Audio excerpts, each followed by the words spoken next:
do the white. And we are live. We're live. Welcome to the Musty Wargamers show. This is season 8, episode 8 or 6. Oh, it's more than 6. You tell me, and we'll both know. Yeah, it's like suddenly I'm like, I forgot. Episode 8. It says it at the 8. top. Yeah. Good. Okay, there you go. It's a good question then. Yeah, it's like you sitting there thinking, oh, wow, I'm having a brain block all of a sudden. Yeah, it is episode 8. It's like, I remember, it's like, it's got to be, I'm evens and you're always odds. Is that right? I always am odd, aren't I? Yes. You are odd. That's odd. Second that. The Minnesota Wild won. Yay. Okay. Oh, cool. All right. They had to announce that. It's getting down to the playoff times for hockey. Yeah. All right. So how's everybody doing tonight on this nice, toasty, warm day in Iowa and Indiana? And Well, I mean, we finally warmed up, but it was pretty cold around here for a while. We had lots of snow, actually. What's this snow that people always speak of? It's still around. I mean, It's my white front yard's stuff. still full of snow. Oh, wow. Yeah, snow. That stuff that other people get. Yeah, I've heard of it. You guys can have it back whenever you want it. Yeah, we get usually lots of it, but not right now. Yeah, we got a few people in the house tonight. We got Chris is in the house. Howdy ho, Chris. And Clyde Dashing says howdy ho. Yeah, guys. Hello. And then we have Charles is in. Evening. Oh, hey, Charles. Welcome. So, what's everybody been up to in this fine? Oh, we got Matthew Merrick is in. Howdy ho. All right. No snow in San Diego. If you're getting snow in San Diego, it's cold. Yeah. Well, at least something's normal.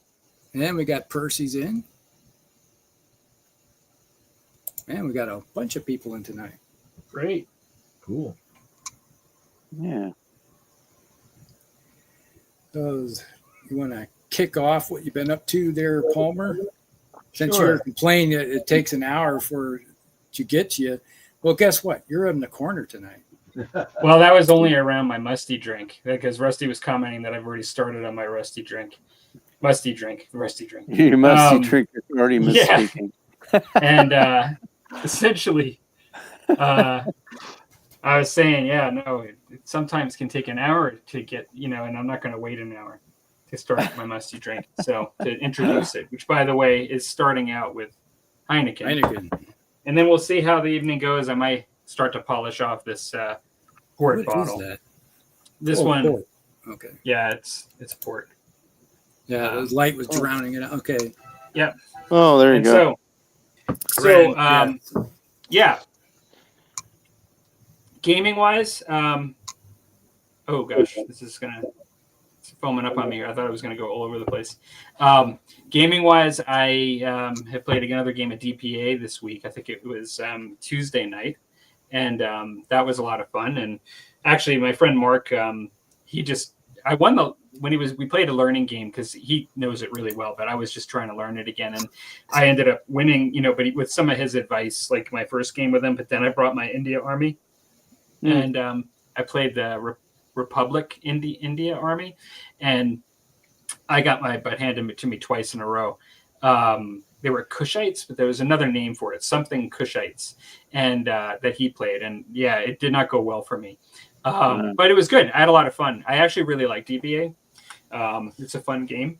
And so that is the only game I've played since last time. I do have an old world game scheduled for I think in 2 Saturdays. Not this Saturday, but the Saturday after.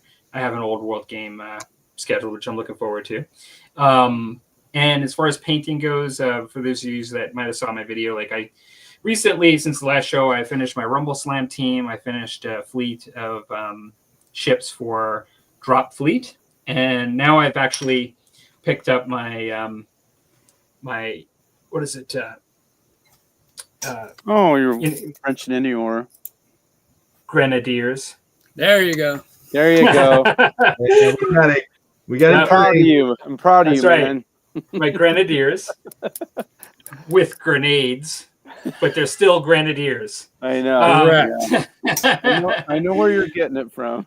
And so there's that. I'm working on. I showed this to Rusty before the show started. You really can't see this very well here because I painted them dark, but I'm working on a 3D printed troll. And I'm really just working on them after I've done stuff on the Grenadiers. I will sometimes if I have a little bit of time, I just want to have some fun, with something else. I started this guy. I'm actually just doing an undercoated dark brand, but he's actually going to be very light colored and fleshy tones. But this is just sort of like an undercoat of the skin. And I'm going to use it for Silver Bayonet for the troll under the bridge scenario. And so I'm hoping to make him kind of storybook looking. So I've got some ideas, and I have partly into one of our discussions tonight on how you prepare for a project. I'm going to talk about that, but and so I have an idea for that, and that's really a lot of fun. I am really excited about getting into Silver Bayonet. I found this year 2025 for me so far is about breaking all my rules. Like I normally have core games and I really stick to things. And like last year for me was very much an old world year for the entire year. And I was really happy and I really like old world, but I've picked up like 3 games just in the start of the year. And all of them are really different. Like they're for the most part, not duplicate. Like there's like a wrestling game that's kind of like a quick Blood Bowl style game. And then there's like a spaceship fleet battle game, which is like, in a small scale, like, it's just very, it would be more like playing Epic or something like that, but in space. And then I've got this sort of narrative. I never played the games that the author that did Silver Bayonet, who also did Frostgrave and Shadows of, what do they call that? I forget the name of it, but there's another like narrative RPG style miniature game, Rangers of Shadow Deep. And I've never played any of those. So like those so like a lot of the stuff I'm seeing for Silver Bayonet that may have existed in those already are really kind of innovative to me. And so I'm really interested in that and happy to kind of like settle into this like Gothic, dark Napoleonic setting. It's kind of cool. And so that's kind of my update. I'm actually looking at settling into these Grenadiers until difficult for you, isn't it? It's sort of like the episode with Rusty. I'm like, Grenadiers. Episode 8.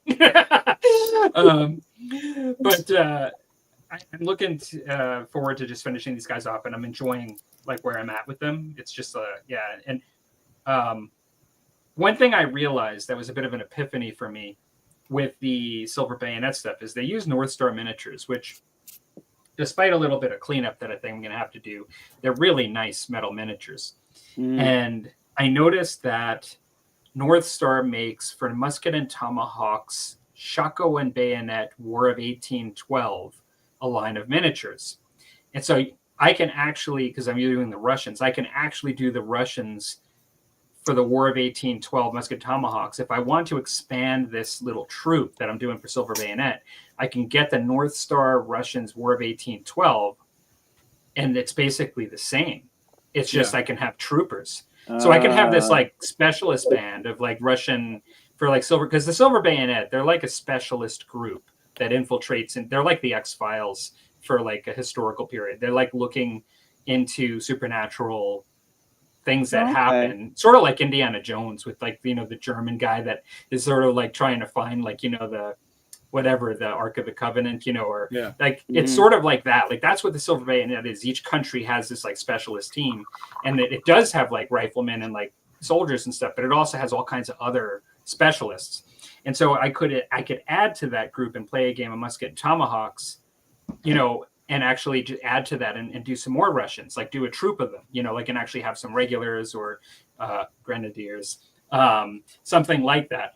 And I got really excited when I saw that it was the same company, North Star, for both in the same period and the same country. And I was like, oh my gosh, this is just perfect. Cool. You ever see the movie, was it Abraham Lincoln Vampire Hunter? I haven't, but somebody mentioned it to me recently. And it sounds like it's something I should watch. Yeah, it's kind of like this, along the same line of that game. Didn't they have a game that was that way? Might have been. What that wasn't it, and it's not that old, right? Yeah. I think Silver Bayonet. No, the one with Abraham Lincoln as Vampire Hunter. Is it? It's not like Didn't they have Dracula Wild West, right? It's not like the Wild West Dracula one, is it? Yeah, that one. Because there's that one too. Yeah, there is that. Yeah. Yeah, no, that's. No, I've always liked the idea of that Silver Bayonet. That just plays right into it. That whole scene. It's cool. You would think with all the death and dying that was going on in the Napoleonic period, if something was going to be summoned in, it would have been in that time period. Yeah. Well, you think about when did they write the Dracula book? When did she write that? It was early 1800s. Something like that, yeah. Yeah.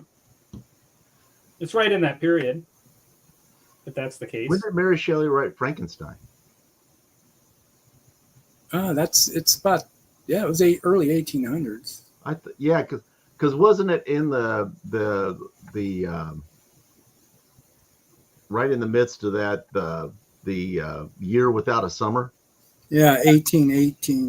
Yeah, when Krakatoa blew up and it's like New England had no summer at all. Yeah, they had like snow in the middle of June and stuff. So yeah, June and July, the snow on the ground. It's like no crops grew that year. It was bad. That sounds bad. All right. So,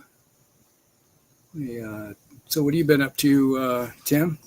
Well, right now, I am just working on my method for these small little miniatures. They're like, I've had them forever, and I don't even know. I think they're supposed to be 15 mil, but I'm not sure. Those look like 20s.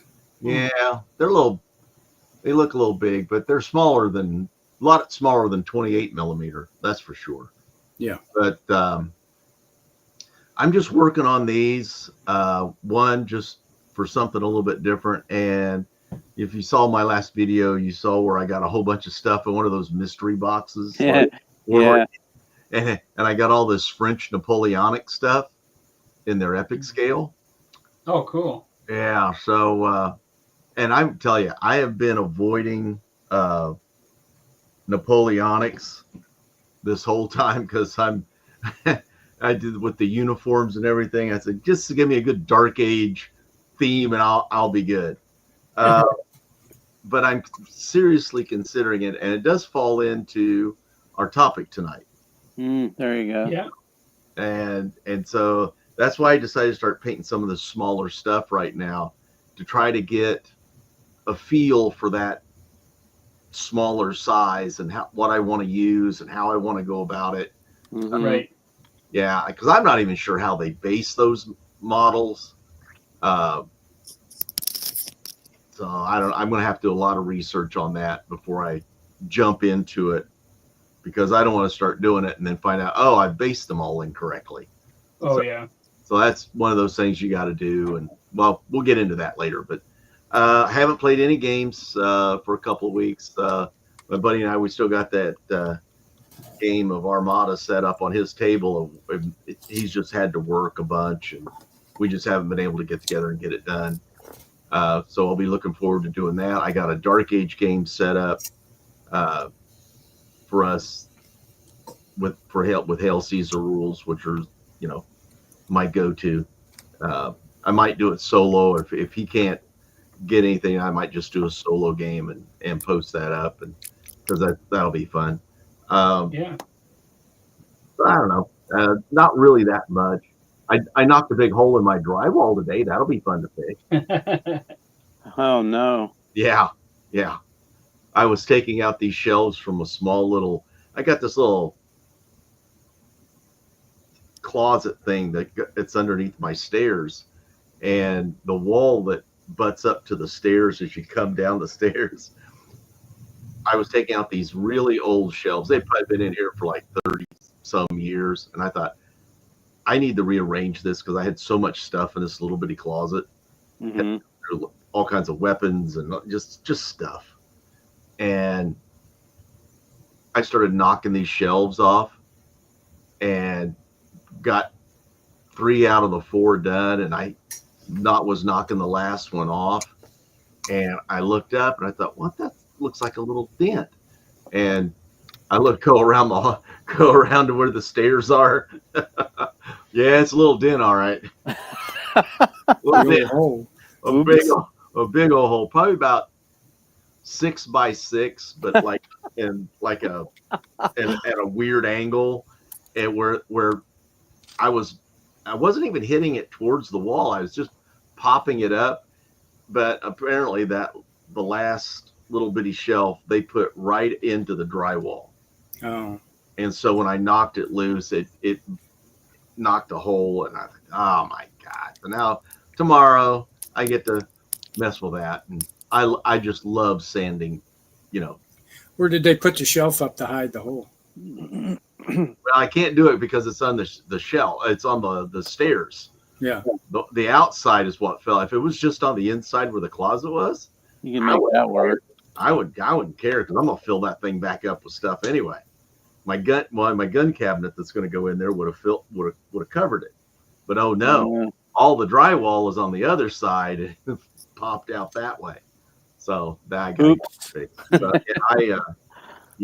I've made myself a little extra project. Yeah, there you go. You're going to be well acquainted with mudding again. Oh God, I hate. Yeah, even when you think it's perfect, it's not. Oh God, no. It's like body work. Yeah. What cracks me up is those guys that are really good at it. Yeah. Like artwork. It is. It literally is. It's artwork. Yep. You have to have an eye for it. Yeah. They got a feel and an eye, and they slap that stuff on there, and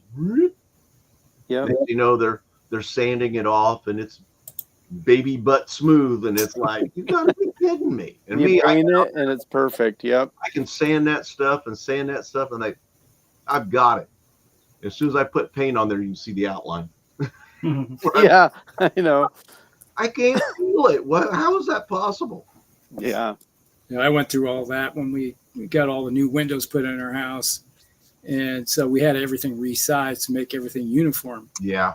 And I had to go around all the windows and mud around them, and because it was new sheetrock put around them, because they went from bigger windows to slightly smaller windows. Right. I did that in my living room too. Went from a great big picture window, great big ones, down to just a normal size window. Yeah. Oh, I hate mud. Yeah, it's best left to the professionals. Yeah, but this is one of those jobs I don't want to call a little job. You got to do it. Yeah, I know. And I'm just like, Well, at least it's in the basement, right? So no, it's down the hallway that goes down to my house is like a bi-level. You go either up or down the stairs. Split level. Yeah. I see. Yeah. And so it's right there where you go by it every day, like to go to the laundry room and all that kind of stuff. No, shoot. Yeah. There's no way of hiding it. It just has to be fixed. All right. But I'm really getting into this smaller stuff and trying to work out my technique for it, because that's not something that I do a lot of. Yeah, that's what I thought too. I've been enjoying that. Yeah, so I'm going to be practicing this and trying to get, figure out my method, and because it's a little like when I go from 54 to 28 millimeter, a little bit different. Pop. Yeah, I heard that. Oh, you didn't wait, Rusty. I'm getting thirsty. He's getting. But yeah, that's all I've been up to. Sounds productive. Well, Or fun. It's better to be productive than no production at all. yeah, and that's why I'm working on this stuff. So when I do pull the trigger on that epic scale stuff, at least I have an idea what I'm getting involved in. Yeah. But then again, I haven't even opened the box, so I've seen them online, but I've never like held them in my hand and once I do that, then I'll know more about how I'll want to go about doing it. But I don't know. Napoleonics just get the hell out of me when it comes to painting them. Yeah, but you can paint. You can get a lot of high quality stuff done in a good time frame. You'll figure out a system. Yeah, that's the thing. You know, but are they going to be 15 mil Napoleonics, or are they going to be the 10 mil? Epic. That's the epic scale, whatever that is. 13 and a half. Is 13 and a half? Is that what it is? That's the agreed on. Okay. 13.5. So they don't scale at all with 15s or 18s or 10s. Although they say the Callistra, if you want to fill in with some command stands or things, the Callistra actually scale pretty good from the videos. I've watched quite a few videos about the smaller scale stuff when I was looking at that myself. So keep that in mind. Yeah, and then like and all these models are all designed around the Waterloo campaign. Mm-hmm.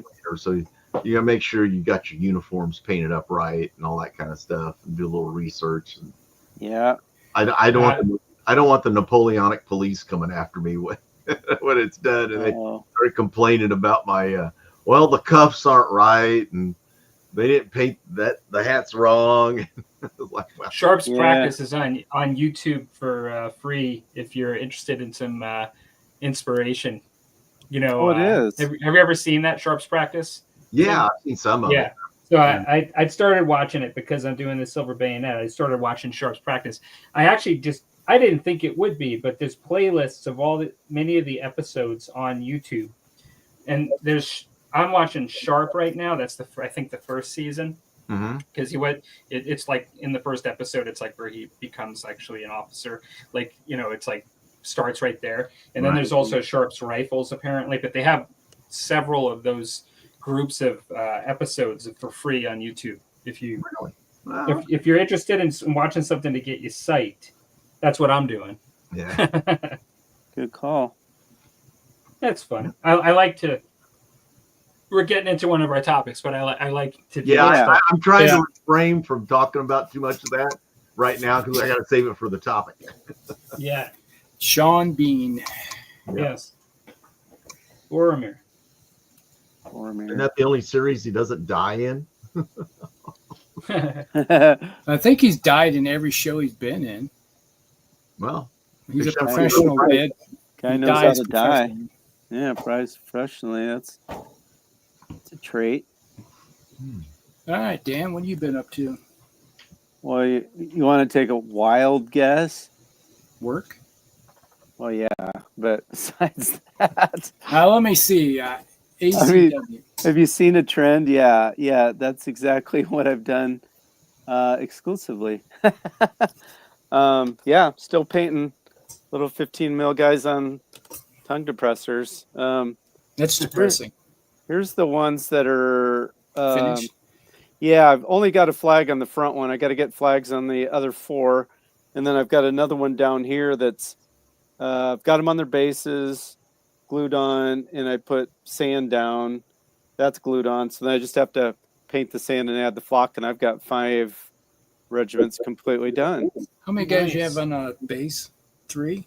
3. There are 3/4 by 1 inch metal bases. Yeah. That I'm using, and then 3 per base, and then that starter army that you get from Old Glory is 24-man regiments. So obviously in Fire and Fury, each regiment is built by how many guys were in it. So you just add or subtract stands, but I'm just building them as they can all be. I'm making all of my Confederates just really mismatched. Some mix of grays and butternuts and.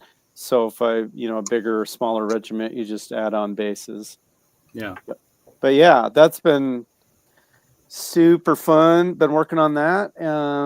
Got together with my older brother last night. We try to get together through the winter once a week, but we've only done it twice now.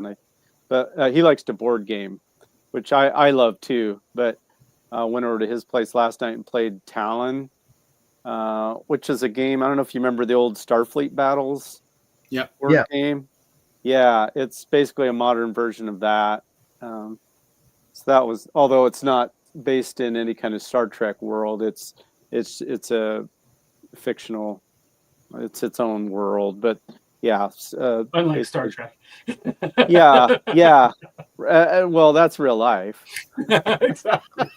But yeah, there's the Talons and against the something else. I don't even know. But yeah, you got your different, basically like phasers and photon torpedoes. I mean, it's basically using that same concepts, but pretty cool game. So we played that, and then I've been really digging this smaller scale stuff quite a bit, which is kind of weird. And so I dug out my two things. Getting a little nostalgic this time of year for my old Lord of the Rings stuff. So I was digging up my old GW Lord of the Rings strategy battle game stuff, and so I was thinking maybe when I get done with the starter army, I would either do that, or because I'm into the smaller scale, I was looking at I got it laid out over here, but a pretty huge Bretonnian, go figure, Bretonnian army for War Master. Nice. And, yeah, so I'm which I've had for years. I've just slowly collected it. Some of it I had when it came out in 2000. I bought, a few blisters here and there in the rule book, and I've added some through the years when I'd see it on sale. So, anywho's, I could work. Those are the kind of the two things that are catching my eyeballs now. But so I've been reading those rule books and stuff at night, but spending most of my time working on the Civil War. I'm working on the 6th Regiment, which I've got a good start on it, and then there's 2 infantry regiments left, and then it's just on to the artillery and the cavalry and a couple generals. So I am I would think by April 1st I would be pretty good shape, because this is really cruising. Been a lot of fun. Really loving these Old Glory sculpts. Some of them got a little bit of, like the casting isn't the best. Occasionally on a miniature, it's not even like it's a bad. It's like in one batch. His face is kind of just globby, but you can make that work in 15 mil. It's not a big deal. But some of them are extremely good. Like the faces are incredibly detailed. Mm-hmm. You can highlight them if you want, and the variety of poses, which I mentioned before, keeps the painting super fun and interesting. And they're so cheap. I did buy just a few more over his Christmas sale. He had the 30% off if you spend $100. Did you get yours yet? No, and I did email him the other day, just earlier this week, because I was like, just kind of curious. And he said, he said that they had a massive amount of orders over Christmas. He thought he was going to get to mine early next week and then get them shipped out. I mostly placed the order because for some reason, I never bought bases for my cavalry. I bought bases for my infantry and for my artillery. And I think it was just because I wasn't sure if I was even going to like it, and I just bought it on the sale, and I didn't want to overdo it type of thing. So then I'm like, I really need those bases because I'm going to need those in the next couple of months here. And it was, he has that sale only a couple times a year. So I thought, well, I'll do that. But then I had to add a few things that I needed to get to the discount.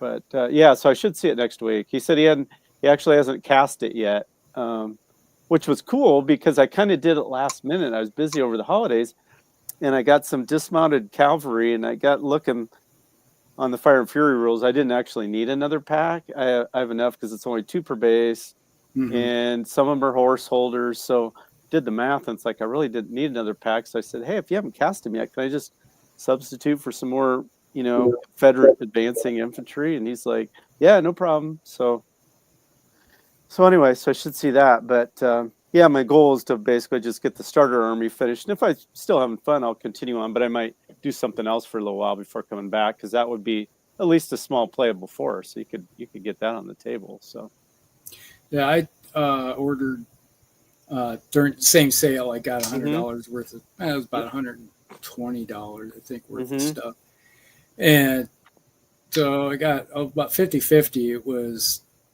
about $60 worth of feds and but I went heavier into more cavalry for the rebels. Yeah, I did. That's one of the things I did. I added another pack of cavalry to add to the starter set, but you get 24 infantry dismounted in the starter set, and actually that's more than I needed. Yeah. So I'm like, oh, actually that'll be enough for both. With you want to paint them both up, but yeah, that'd be probably a good idea. I was just looking through the Fire and Fury book to see like how many, because everything's by stands, as you know, how many stands, because each stand represents so many individuals, and they're set up their snares historically, which you could do whatever you wanted. But I just was seeing, well, how many do you need? And some of them you need quite a few, Yeah, I was looking when we made our order, 2 years ago? Yeah, 2 years ago. I got my ticket right here. I was going to look at it. What's it say? July of 22. Yep, that was my first order. And that's what I'm painting now. Yeah, so that's when I was looking at it. I have enough to do probably about 1/3 of the scenarios in those books. Mm-hmm. And when you start getting into the larger battles, we don't have enough at all. Yeah. It's like it would have to come down to where we'd combine our forces together. Which we'd be able to, yeah. But it's funny because some of them, even some of the bigger battles, there are 100 and some infantry stands. Well, shoot, it doesn't take you too long to get there, though. Really, I got doing the math on mine, because even in these 8-man stands, 7 of them are infantry. So 7 times 4, I've got 28 done already. Well, and actually plus another 7. Yeah. So pretty soon you get up to that 120-ish, and that covers a lot of them. Yeah. So it's doable. I thought this is like this is like a pipe dream, and it's like, no, this is doable. And that's the one thing. It's like we've been talking about Napoleonics, and you think about it. You buy a little bit here every year, or every 6 months you buy a small order of stuff, and in no time at all you got a large force. Yes. Well, and it's not breaking the bank. No, that's the thing, because I was doing the math on this. Because originally when I was like interested in the smaller scale, and I thought, well, and some of this will come up in our discussion, but I looked at the Pendraken in 10 millimeter, or the Old Glory in the 15. And actually, when you do that 30 to 40% off on the Old Glories, it was literally like almost cheaper to do these 15 Old Glories. Yeah.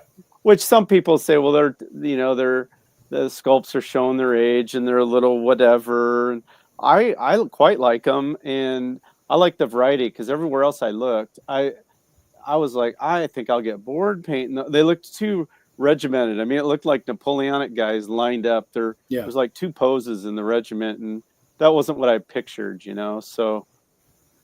So cost-wise, it's crazy effective if you use they're cheap enough, just regular price, but you get down, they're like 30 cents a miniature metal with shipping and everything. It's like, okay. Yeah. I just think about back in the early 90s when I was doing a Napoleonics and Civil War, and it was probably 5 to 10 cents a model. Yeah, which isn't too bad if we're only up to, like 30. I think it was like 31 or 2 cents or something was what I did the math. So yeah, because you look at some of the other ones. Even Pendraken, I thought it was like 40 some cents, because they never have sales hardly ever. Yeah, it was like 40. It was like 10 more cents for losing 5 mil. And when you think about it, it's like I'd be happy to save a few pennies. Just okay, the sculpts are a little older, because a lot of them are probably from the 90s, early 90s, 80s type of thing. But But they paint up so easily and nicely, and the variety of poses, when I get them ranked up like this, they look amazing, I think, for what I'm looking for. And you just wait till you get them all. It's like, well, you know what it's like to see a large force of 15s on the table because you were over here because I had played with you, yeah. And it's like, yeah, it's nice eye candy. That's what really kind of got me, because I was getting intrigued by watching YouTube videos, but when we played that game of Armies of Arcana or whatever it was, yes, I was like, okay, now this I could get into if I could find the joy in painting them, which I do. So it's amazing. And that's the one thing is if you ever decide to play Arcana again, you don't have to buy any miniatures or paint anything. I got plenty. Yeah, that's true. You do, and they're well painted and they're nice, and you got huge armies. So that was super fun. So anyway, that's been me. Yeah. Alrighty. Well, I haven't been up to much. I haven't played any games. I could have played a game of Lord of the Rings Fantasy Battles tonight. But, Jesse was, said, hey, we're going to play over at the shop. Come on over. And I said, well, we got the live stream tonight. So I like. Oh, it was tonight. Oh, shoot. Too bad. Yeah. That was like, sorry. I want to, but, can't. So he just sent me a picture. That was that dinging you heard at 9 o'clock. It's like he was sending pictures over of what's going on. So what do you have for miniatures, armies, or whatever? Right now, I have the orcs, and I have the new box set, which is got the Hillman and Rohan. The new Rohan box set. Yeah, and it's like I was chatting with Jesse last night. Was that he's like, "Is there anything you want?" Well, I'd probably want more stuff for Rohan and the Hillman. Probably expand those armies out a little bit because you got them. You might as well add them. Since you got a good solid base. Yeah, it's a nice starter, but when you think about it, it's a small force, and sometimes you want just a little bit more or change out force structure. So more options. Yeah. So that'd be something I'm going to add to. I've been watching Lord of the Rings for the 800th time. Yeah. We were watching that tonight before the show. Yeah, it kind of got out of my brain again. I just watched on Saturday night. I watched The Hobbit, the first one. It's like I got them an extended cut. Yeah, those are good versions. So that's everything I watch anymore is extended. Yeah. And my wife and I, we watched Highlander the other, was it last week? The extended cut of that. So. Oh, yeah, that'd be good. And, got a message saying that they're going to start filming the new Highlander movie in April or May. I think it was May. Oh, really? Nice. Yeah, with Henry Cavill. Yep. That's what I heard. That's a win. Looking forward to that. Yeah. You bet. What I've been doing, though, this last week, so if you've been following anything on our Musty Wargamers Facebook page, you've been seeing that I've been working on these guys. Been working on them. Oh, yeah. Mm-hmm. You can see there's a bit of work done with them. Yeah, I can see they're not gray anymore. No. They've been primed, got a wash on them, and I put, the white and everything's been done. So that's the Grave Wardens. I got 10 of them, and then I got 10 of the Death Shrouds. Are those actual GW? Yeah, these are the Forge World models. Okay, yeah, I don't know the science. Yeah, the difference is that, Forge World used to be a separate entity, and then 2020, 21, they rolled them over into GW. Okay. So then GW now does a limited, it's kind of like every once in a while they'll print stuff, and then because it's all Like made to order, you mean? Yeah, every once in a while they'll put stuff up and say, "Hey, you can make an order of stuff." And then you order it, and then it's like you got to be quick, just like when they do the those releases, the old world stuff. It's like, hey, you got 3 days to order stuff. Yeah, okay. And then this one looks familiar, doesn't he? Oh yeah. Oh, that's classic. That's Typhus. Even I know that one. Yeah. I don't know much about that. This is the 30K version of him. Okay. Mm-hmm. So he's resin. And this guy here is the one that caused me to pull my hair out with little there's left. This is if you want to see it, can't really see him because he's primed in black now. Yeah, huge. He's huge. As you look at scale wise. Yeah, I was gonna say he's massive. I can tell you that. This is a Primarch. right, Okay. exactly. So you got Lionel Johnson, the Primarch of the Dark Angels, right? Dark Angels, facing off. It's like he's got his chain saber here. It's a strength 10 AP2 weapon. So this thing will chop up vehicles.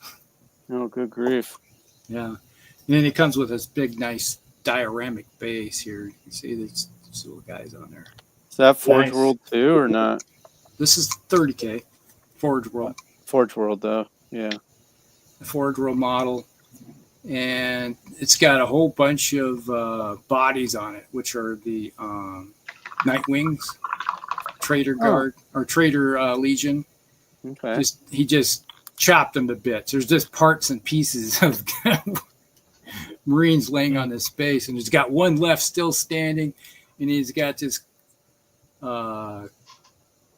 pistol. And he's like, ah! It's got to be a little discouraging.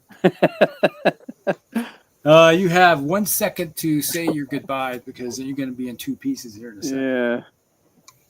Like with the rest of your mates. Then he sits on it like that, kind of like. Oh, cool. That's super sweet.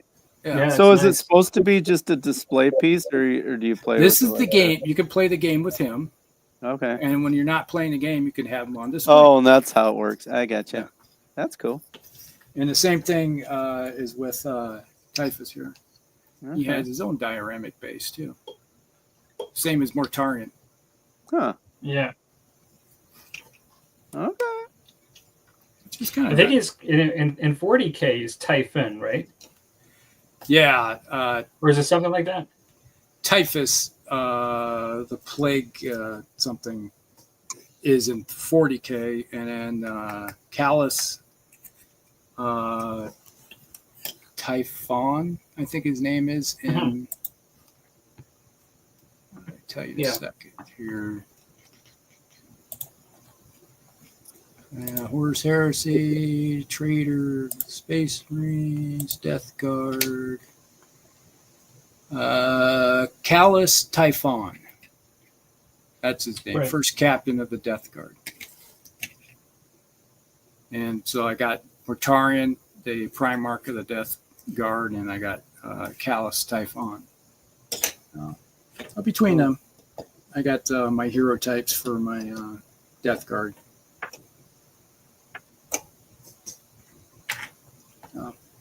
That's what I've been doing, putting all those together. And I have, the, what do you call it? You can see the buildings in the back right there. You can't, because of the brightness, you can't really blending in. Oh, yeah, I can see it. Yep.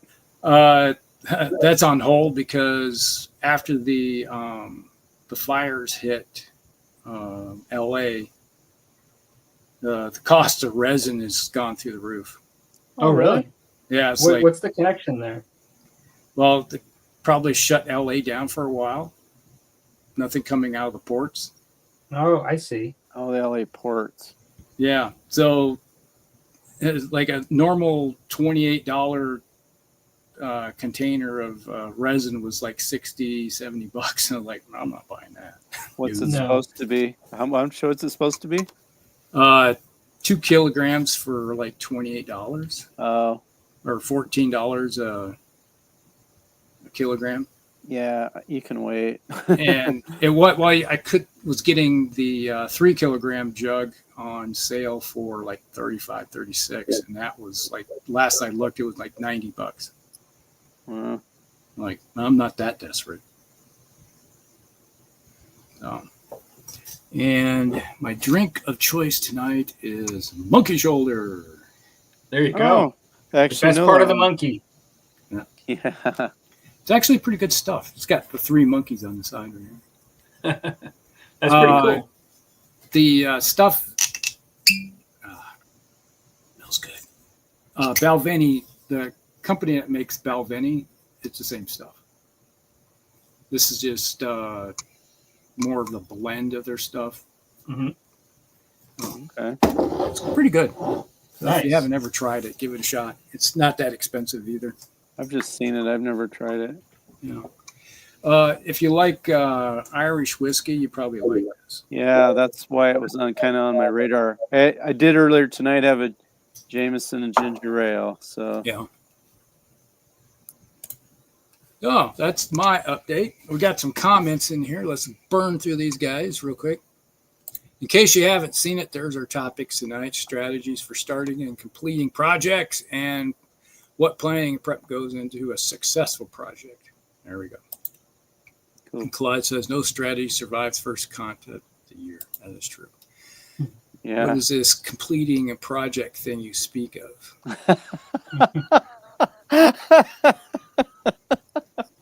It's an idea. Yeah, we're looking for answers. And then we were talking about Vampires and Napoleonics, which was Silver Bayonet. Do they have any North American scenarios? 1812. They do. Well, okay.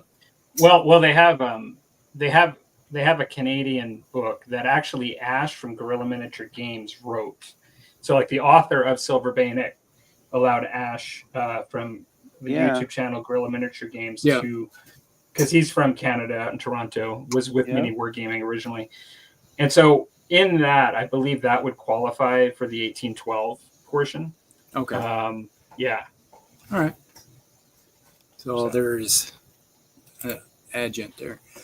Palmer, should look up the Lost Heresy on My Mini Factory. Bill Hill, who owned the Footsore Miniatures, is a sculptor for Lost Heresy.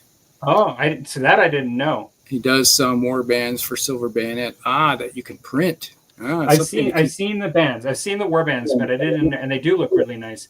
But I did not know that that it was actually the original Footsore sculptor, which is pretty cool because they had excellent miniatures. Yeah. Yes. Evil Fritz got me to buy the Delvery of Foot so I can have vampires in 30 Years' War. Interesting. Nice. Axe and X. I just popped in to say hello. I'm in between editing podcasts, and an audio crossover would be maddening. Yeah, understand. Flintlock fantasy is becoming a genre. Mm-hmm. Yeah, I've noticed that. There's lots of little skirmish games that are, and even board games. And I did share this week, Firelock Games have their Blood New Kickstarter.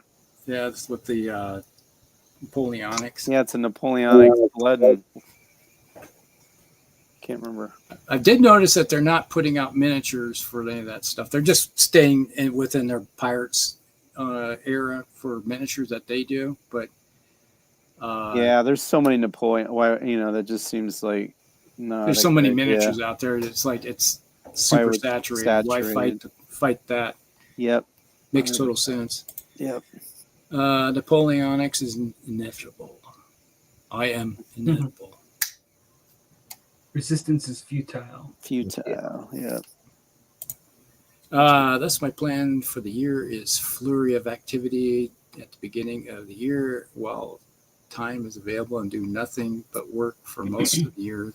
Then the maddening rush around October. Well, least there's a few opportunities in there. Yeah. You hobby when you can. Yeah. Once I get back into hobby table, I'll be finishing off the Alpha Strike box set. Yay. Battletech. Drink. Yeah. I'll be getting my Warhammer Fantasy 4th Edition Lich and a couple mummies ready for one-page rules. Oh, that seems to be all the rage now, the one-page rules. Not crunchy enough. Yeah, I couldn't tell you. I love the 13.5, and it's Peter Pig and Callista. Any of the very old 15 works with the old newer 15s more than because everything seems to have gone to 18s, and they don't scale very well with a lot of the older stuff. Yeah, I've heard that.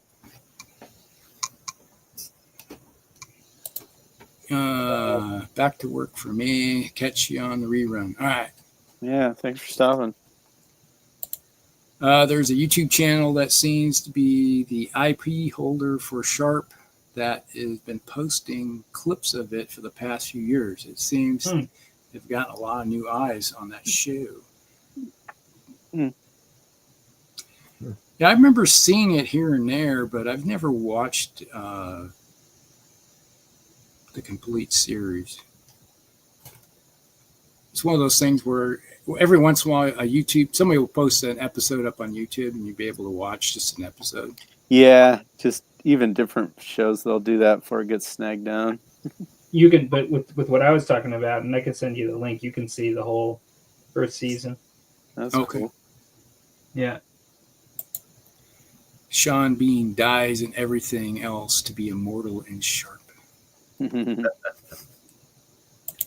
He who controls everything. Old Glory has a classic look. That is true. And they have a lot of my fantasy stuff is the Black Raven Founder, which they do. Yep, right. True. And they have some nice miniatures. Yeah. They are kind of dated, though, when you think about when you look at so a lot of my old Black Raven Foundry stuff is probably 25 years old, I think. Mm-hmm. From the late 90s when I picked up most of it. I like the animation that at least their ACW has. Yeah. You know, because I think the smaller you get, the more, you know, even when you're painting, there has to be more contrast, brighter colors, more movement in the miniatures, or because it's just for your eye to see that. I have to think here. See, I find with the small miniatures, because I've seen some people do even like 2mm, and if you look at like people that do like, let's say, Vikings in 2mm, like a horde of them, you know, and you see they're all really colorful, you know, your imagination sort of takes over. You know what I mean? Like when you see it at a distance, your imagination takes over. It looks like you're looking at it from a helicopter, and it looks really cool, you know. And so to me, like how they look at arm's length is sort of like really how they should look. Like, you know, like what I mean is that's really, to me, that's the context to look at them, you know. And with that, it doesn't take a lot to make them look really good. No, like, right. You know? Well, look at what's his face, the Cruise collection. Is that his name? That has he has a YouTube channel. It's, I think, the Cruise collection, or Cruise with a K, and he has all those massive 15mm historical armies, and he'll post one every so often. Have you guys seen that? No. That is beyond inspirational. I mean, he can. I mean, he has like some of his armies are like 5,000 miniatures, and he zooms in on them, and they are well painted, but they're not. I mean, like you're saying, Palmer, it's the overall effect that you're seeing at arm's length that is just, it's like you almost can't achieve that with 28mm unless you've got like an 8 by, at least a 4x8 table stuff. Yeah, it needs to be massive to catch that. But when he zooms in, it's like there's just blobs of highlights and stuff. You know, it doesn't have to be so exact, and it works. All right, Dan. Or it's the Krause collection, I think. Sorry. Oh. Hey, there he is. It's a Joshua. 15 mil American War of Independence. This is a little British officer. Yeah, look at that little guy. What's that from? Oh, glory. But what do you have, a bunch of them, or what? Do you Yeah, have, I one used to guy? have a huge American War of Independence armies of. So it's like, here's some of the remnants of what I got left is Some unpainted stuff. unpainted stuff. Oh man, too bad. Never sell anything, Rusty. Well, I sold off all my painted ones. Yeah, that's what I just said. Don't sell anything. So it's like, yeah, I sold those all off in probably, I think it was 2010. Somewhere Oh, there. okay. Crown of Command Games. It said, afternoon, guys. Yeah, hey Joshua. Hello, hello. And my first ACW minis were 20 mil. I wanna That's pretty see- common, though. There's a lot of people that started at 20s. I want to see Joshua do some, since he's kind of into all the old Hammer GW games. I want to see him do some War Master. I think that, if you have them. I know it's a little too new for him, but yeah, but you can get them super cheap actually. There's a guy in the UK that recasts them, and they're super affordable, and I've actually gotten some from him. I don't know if that makes me a bad human, but Well, Games Workshop doesn't produce them anymore. So. no, I know. And then there's all the 3D prints out there, but I wanted metal, and I wanted the original sculpts because I'm in it for nostalgia, and so it works perfect for me. And they're beautiful recasts. So The lion is going to stomp some sick boys. It's going to be a mess of body parts everywhere. I don't have any help for the topic tonight. I'm sitting right here now looking at my new airbrush that I barely use. I've been wanting to get comfortable using it, but I haven't been able to crack it yet. yeah, I'm no help with airbrushes, that's for sure. Never used one in my life. I used to have one. Then my compressor went out the door and I sold it. So, A lot of people find that because you can blend apparently very, effortlessly with the airbrush, like it can really allow you to achieve blends that you have to do with a lot of perceptibly more technical skill with wet blending in order with a brush. Yeah. However, having used the airbrush moderately over the years, the actual technical knowledge to keep it working properly and not ruin your miniature in the process, clogs and splattering because of it building up and not being able to do stuff, all that kind of stuff. If you equate that in, then all of a sudden that ease of blending and all those things that it does magically that people kind of used to call cheating. For years, people used to say that kind of stuff. When they realize how hard it is, that there's actually a technical plateau that you have to go through to use it properly, then I would say that, once you can get past that, then you're doing pretty good. I was always worried about getting it clean, especially because sometimes I'll be painting and then I got to go. And, you got to go through the cleaning process and stuff. And maybe I always wanted to use them on doing camo on like tanks. Oh, yeah. Like German camo. I think you could really, blend that in. It'd be amazing. But yeah, when I was using my airbrush, it was to do camo schemes on 15 mil models. Mm-hmm. It's like tanks, aircraft, The last time I used it was I did a project for Alex, former owner of Alienware. Oh, yeah. He sent me a massive project of 15 mil moderns, Soviets and American stuff. And I used the airbrush on the American. Okay. Yeah, it's like when you got the American tanks are all camo. Anybody that was in the military knows that. So, and it was easy to do the Russian stuff, except their aircraft and like their Heinz and stuff had camo, but everything else was straight up. Yeah, I think it'd be fun. It's just, I get the results I kind of like with with what I'm doing, so I just don't. I know people like to prime with it too, an airbrush. That's what I use mine for mainly, is to prime. Yeah. Mm-hmm. In the wintertime. Your Optimus Prime. Yeah, totally understand that. Well, there's our topic tonight, which is pretty much one topic. Yep. It is strategies for starting and completing projects and what planning and prep goes into a successful project. What say you? Well, Tim's starting a project.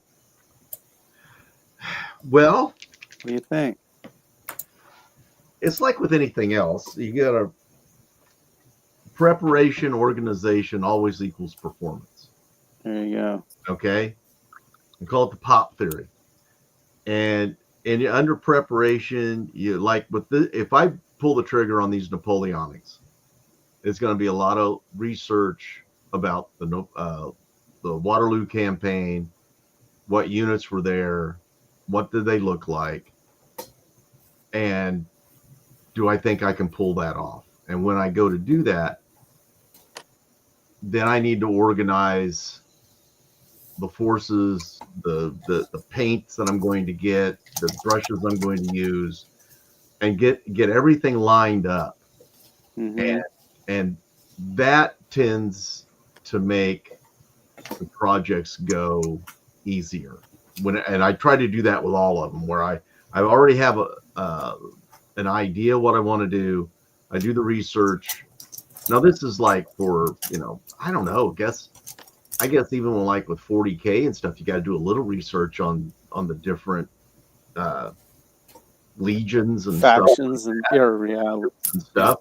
So it's really not any different. You're just doing your research to make sure that you've got things that are the right way. I mean,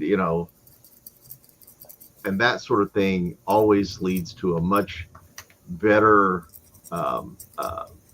feeling about the project. You're normally you're setting yourself up to succeed with it, and then it just comes down to effort and time and availability to sit down and actually do it. Make a plan out. I'm going to do. I haven't, like I said, I haven't had those miniatures in my hand, so I don't know what they look like. I don't know what they feel like. I don't know what I'm going to do with them, but that's why I'm painting the smaller stuff right now, to kind of get my eye used to looking at it like this instead of 28 or 54s and stuff. Yeah. Like I normally like looking at, and just getting ready to do it. And so if you prepare correctly for whatever that project is, then you got to organize your space and organize your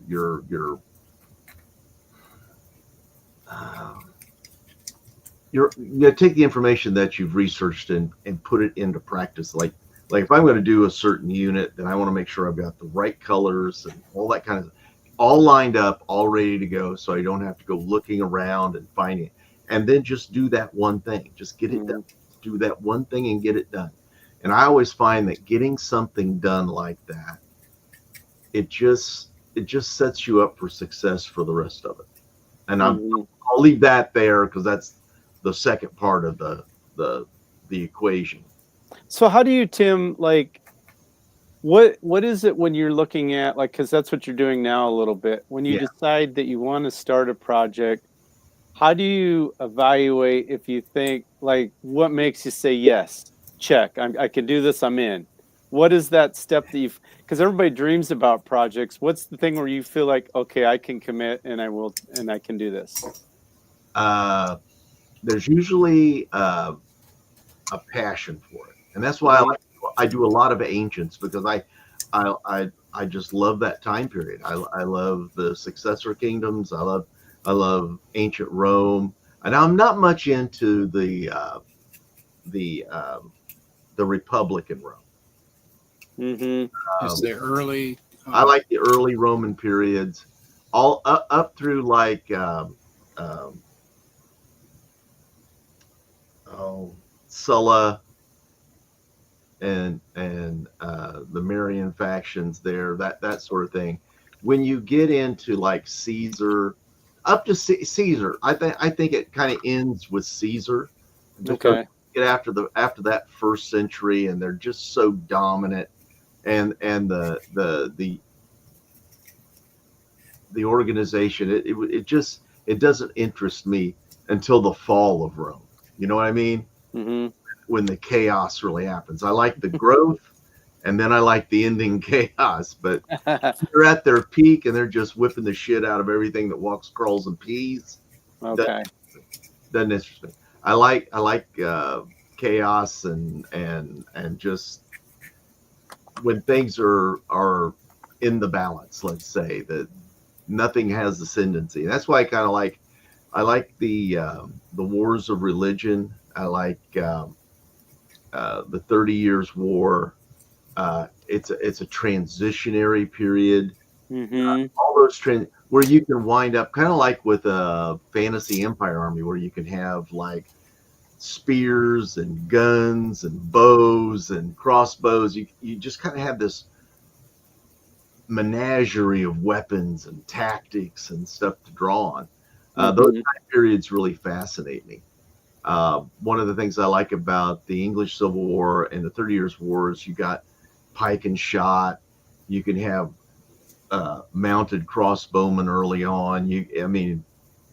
It's just really kind of a hodgepodge things to do, and that's what kind of gets my interest peaked.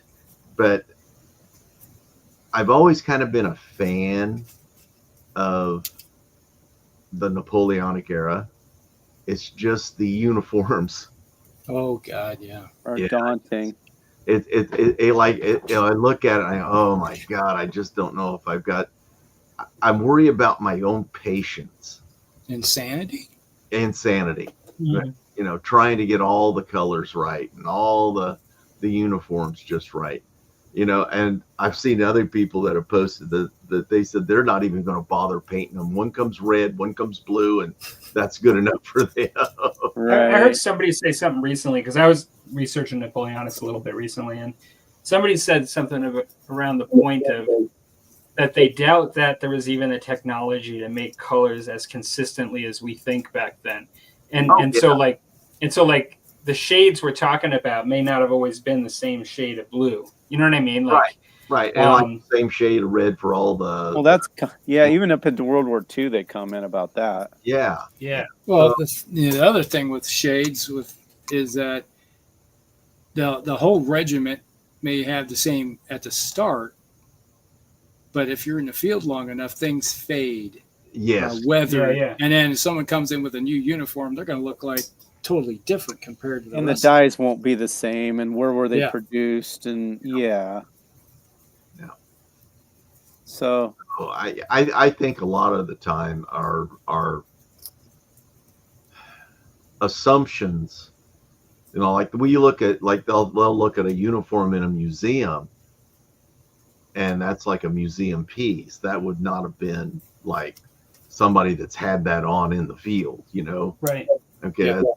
That's why I like in some of the 28 millimeters, a lot of the guys, when they paint them up, and they kind of mix and match guys with great coats and guys with waistcoats, and they different color trousers thrown in. Kind of like you would with the Confederate Army. Yeah. And even like we could take this argument into the Union forces, where not every absolutely every blue coat that they wore was probably exactly the same blue coat. One might have been more lighter, like a bluish gray, as opposed to a really dark blue. I don't know. I went to Gettysburg and they were all about the same. Oh yeah. Okay. If you want to take that for history, okay. I know, right? Yeah. But that's where you get it in your head a little bit, I think. Well, yeah, and I think for a tabletop gamer, that's kind of what is our. I don't want to call it like an albatross around our neck. Yeah. It's that desire for the artistic display that is better than the reality. Yeah, I found that to be extremely true in AWI because there's really a question on the uniforms. No, and so then I do it, and that's when you get into all kinds of nitpicking on the Facebook groups, and they say, well, they didn't wear that, and it wouldn't have looked that shade, and they were more mismatched or they were less mismatched, and you know, A, nobody knows, Right. and B, I'm kind of capturing in my mind's eye what I'm not saying this was 100% what it looked like, but this is in my mind's eye what I want it to look like. Yeah. It's kind of like a mental snapshot of what you believe. Yeah, it's my take on it. And for every there's two sides of the coin with this, because it's like on the one side, you don't want to be that guy. You don't need to be that guy that's telling somebody else how to paint their miniatures right, or even like to see it or whatever, or holding somebody to a standard that they're not asking to be held to. But on the other side, like Silver Bayonet, like it's kind of cool that they say they're really lenient and they kind of want people to really just play with the uniforms. Like they're assuming that like you're not coming right from the line, like, you know, like, and they may not even been wearing, like soldiers might not even be wearing like their regular standard issue uniform coats if they're on this sort of special mission. So it's like very lenient in the way they're making the game for people to get into it and to paint.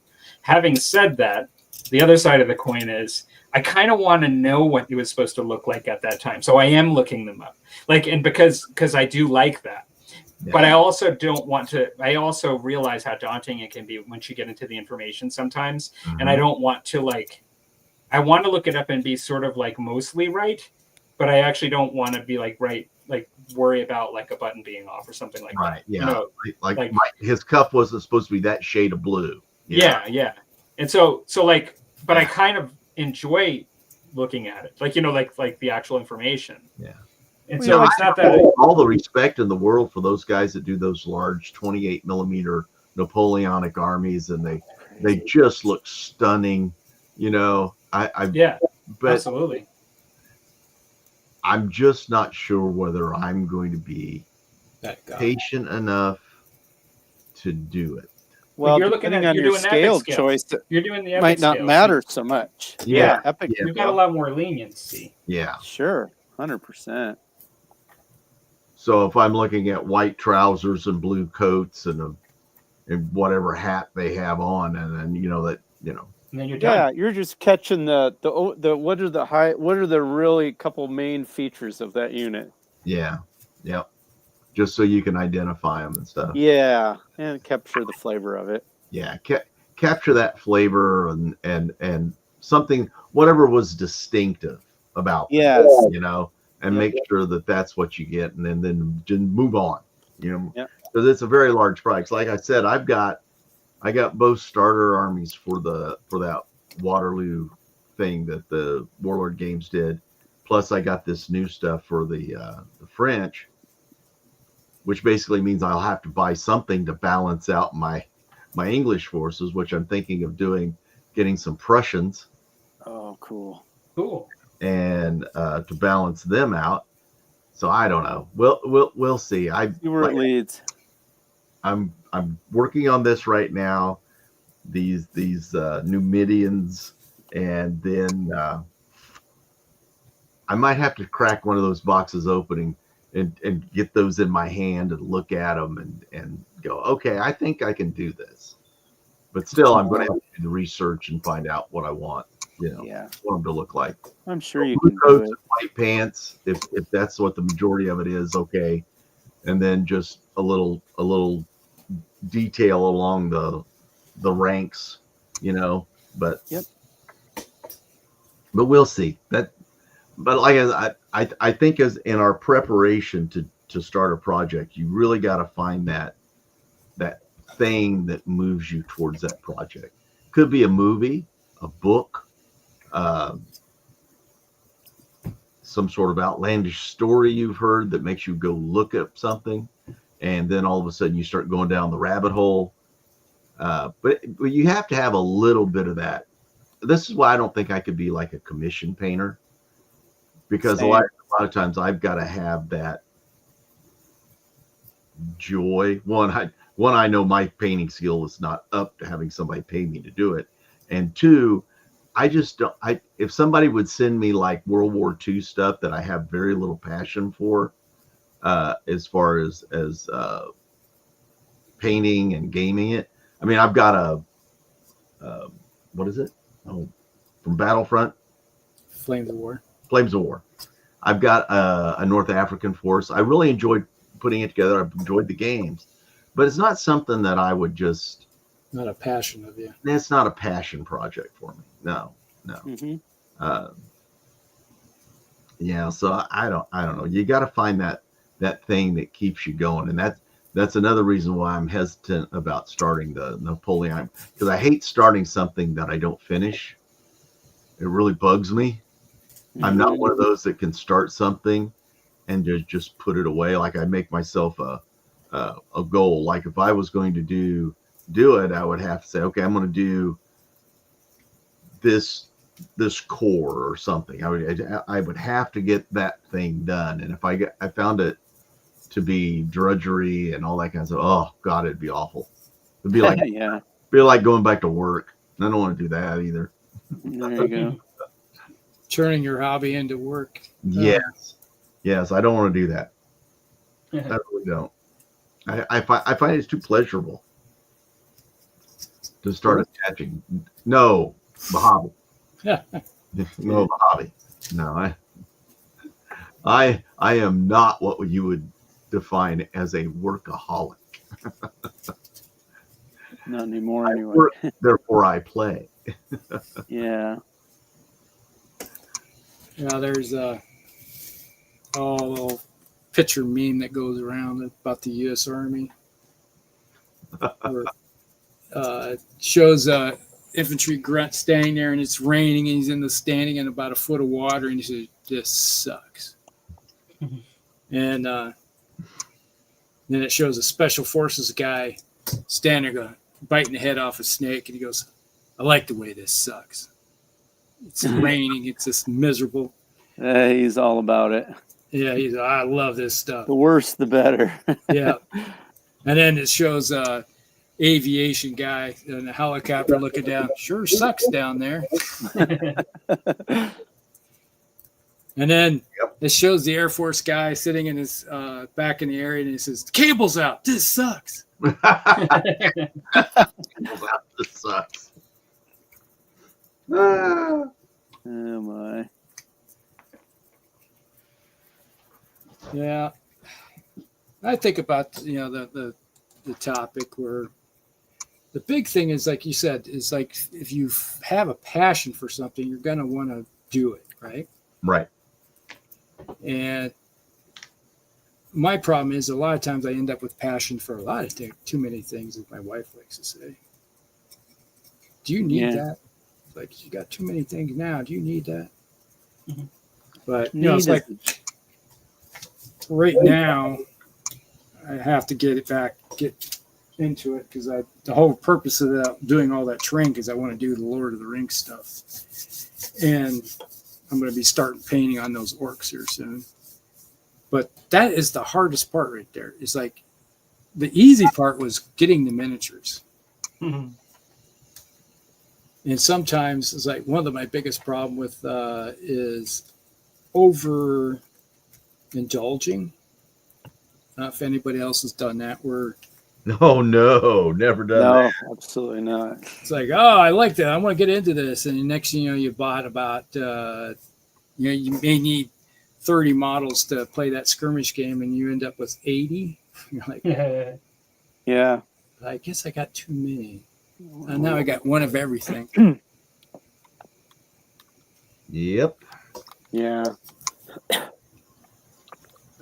So I'd say that's the first hurdle I ever have is like trying to limit things. Yeah, keep it within reason. It's hard when the completionist is. It's hard to think about not having something once you're in. Yeah, and you look at a project and it's like, oh man, it's like I want to build this Mordor orc army, and it's like, oh, they got these models, I need maybe I need 10, maybe 20 of each of those units. Yeah. And when all reality, it's like, oh, you only need 6 wall riders, maybe. Buy what, 20? Yeah, I want a big force. You never know. You might want to play a game where you use on the move. Yeah, 20. I say that's if anybody else has suffered from that, but yeah. Especially, I do it more if I'm not. I find I overindulge if I'm not getting time to paint and or game. yes, And so I'm sort of doing it vicariously that way because I don't, not because I'm not interested in painting or I'm burned out or anything, but just because my work or whatever. So like where I can't paint for like a few weeks or a month or whatever, but I'm still really jazzed about the hobby, so I can get a quick fix once in a while, like surfing eBay and like, oh yeah, oh I'll just buy it. That's a good deal, and that'll be great because in this winter when I'm working on it or whatever, and so then you're buying stuff. But I find when I'm regularly painting and or gaming, I don't buy much unless I literally need something to add to the army that we're playing. Yep. And I agree with you there, is that if you're actively doing something, then you're focused on that game that you're playing. Yep. And it's the same way if I'm playing Battletech all the time. It's like I actually buy less models when I'm actively playing all the time. Yeah, yeah. And for me, even if I'm just actively painting, I find in my spare time or relaxing time, I'm painting instead of, sitting for a few minutes before I got to head to bed for the next day. And so then I get my hobby fixed by hobbying as opposed to just dreaming about hobbying. Mm-hmm. Exactly.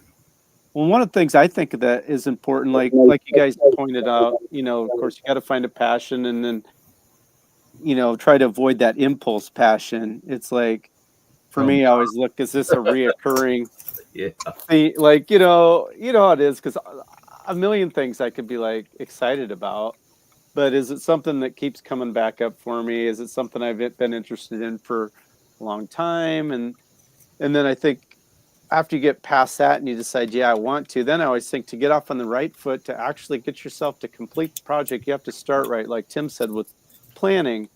If you're really into the details and you want it to be historically accurate, then obviously, you need to research the uniforms. What battle are you doing? What time frame are you doing? So that you're not halfway through and you're like, oh man, now the more I've gotten into it and I've done more reading, I wished I hadn't done that. Yeah. But and even if you're not into that side, the other couple things I think are super important to look at is, which I spend a lot of time looking at, like miniature range. Because what I tend to like to do, and I know some people mix and match more, and I do mix and match some, but even that's part of my thought, is like, if I can pick a range that has all the units that I'd want, and I really like the models, they're going to be fun for me to paint, they're easily accessible or whatever, because otherwise you kind of start down a path sometimes, and then you got to add in some from another manufacturer you're finding, and they don't scale well, or they're more cartoony, or their rifles are super big, or they just kind of don't match with what you were doing stylistically. And then so if you kind of make your selection, or you're going to go with these two companies that scale well and they're in your price range, and you like metals or you like plastics, or kind of decide that, because otherwise I think you get in and you're like, and then all of a sudden you're kind of in a bad place. And if you didn't head that off before you started, then you're kind of wishing I'd gone with this other manufacturer. Why did I start with the Warlord Games? Or I wished I'd done all Black Tree design. Why did I, or I shouldn't have started them. They don't have any cavalry, it's like, so I think that's one thing to look at. Yeah, it's like you figure out, okay, I'm going to go do this era of historicals, or I'm going to do this fantasy, or now you got to look at the lines that you're going to do. Yes. And so, that's one of the big decisions. Like, if I already have existing models, do I add to those existing models to kind of flesh a unit or two out so they look uniform? And then do I go on to the other line to give a little bit more variety? Right. And are you proxying in from a different manufacturer? Like if you want to play Old World and for whatever reason you're not going to use the GW minis, then is 3D printing an option? Well, then, then pick your 3D printer company or artist.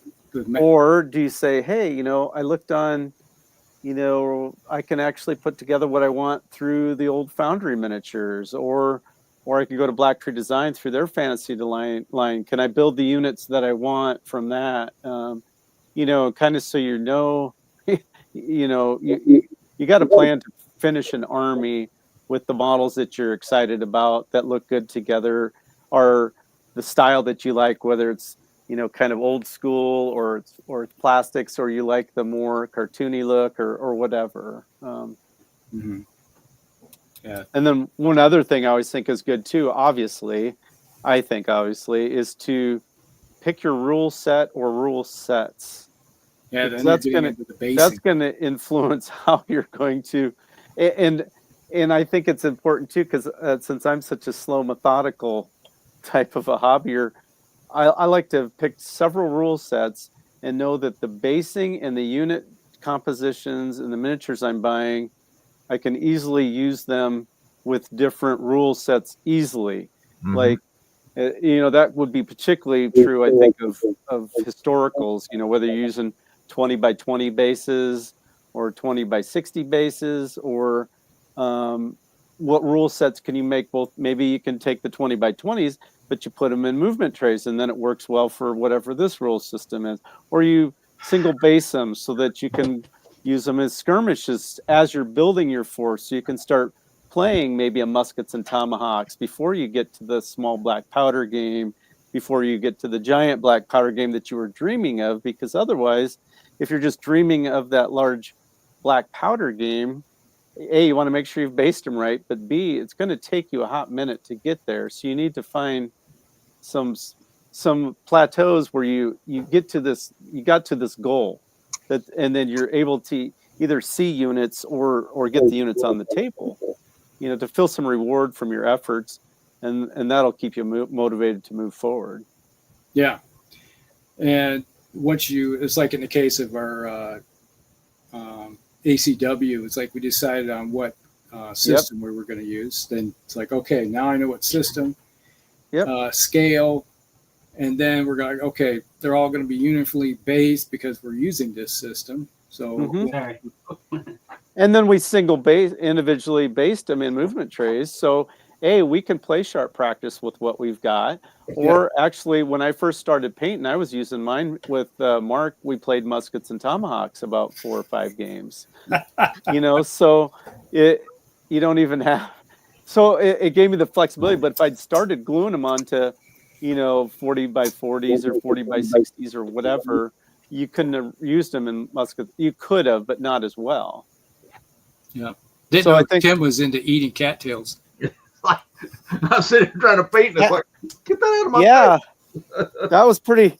He barely batted an eye. I was impressed. You're like, what are you doing, cat? Earlier, he's trying to get into one of my. He's so fascinated with these cabinets. He wants to crawl in there, and I think he's one of the starts batting stuff around. So, that. For me, when we talk about projects, gosh, did I actually unplug my headset? Can you guys hear me okay? Yeah, we can hear you. Okay, perfect.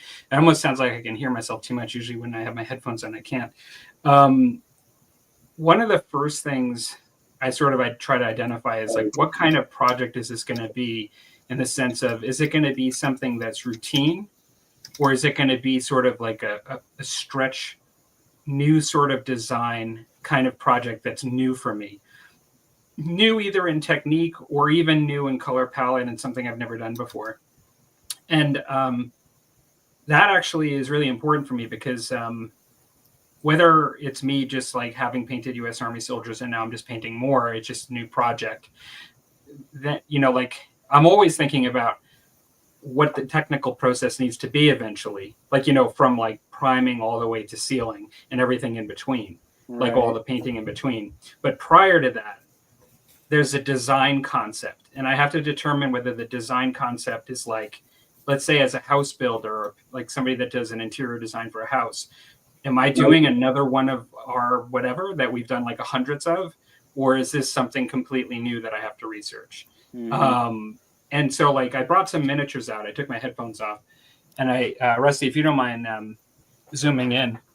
Blow 'em up. So I don't know how well to try to illustrate this. I'm actually just going to turn this a little bit here. I have some you can probably see better than others, but I have from an extreme perspective here. This would be like a historical miniature, and I have a pretty well-defined process in my head for that. And although I might, like if I do a new unit, I might actually do this Canadian Grenadier differently, or excuse me, French Marine differently. If it was like a different style soldier or a new, I might have to research if it's like a new nationality with different uniform colors and things. But I have like a process in the way I paint these miniatures that I've done over and over again, in the way I shade and highlight. And it's not something that I research like how I'm going to do it. This one here is sort of very similar to the way I would do an historical miniature, although I try to make them pop a little bit more. But I did actually end up,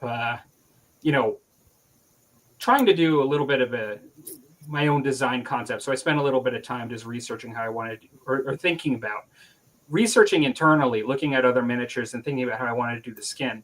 But then like this guy here is more of like, I try to do more of like an old hammer style, because this is an old school road trader orc shaman. And so I tried to just kind of go like a little more traditional GW, making things pop kind of paint style. And then to go even more extreme, MODOK is actually ink. A lot of it's paint and airbrush, but then it's inks and blacking and inks and making really high contrast for comic style. And so the transition from this guy here to this guy here is really different when you see it up close. Like the style is very different. And the research in the beginning is very much like, what is my design going to be for this? Like, where do I want to be eventually on this? Lastly, it's too big to show, but like this guy, I researched, and a lot of times it's looking at other people's miniatures too. It's not just like looking at only source material and saying, I'm going to create a new style. Like a lot of times it's looking at other people's stuff. But then with this guy that I just painted, I went for like a really glossy look and airbrushed and just did like a totally different thing. And granted, it's different. I couldn't have done this style exactly like this for those small miniatures. But the point is that like I knew I was going to actually do this shiny look, and that I was going to airbrush it. And I kind of knew what I was going to do before I put any paint on the model. Because you go through this process that we're talking about. Rock to rock. and I find that for me, that's the most important first step. And that's the inspiring part to me, is that when you have to kind of get some buy-in in your head to, this is what I want to do and achieve.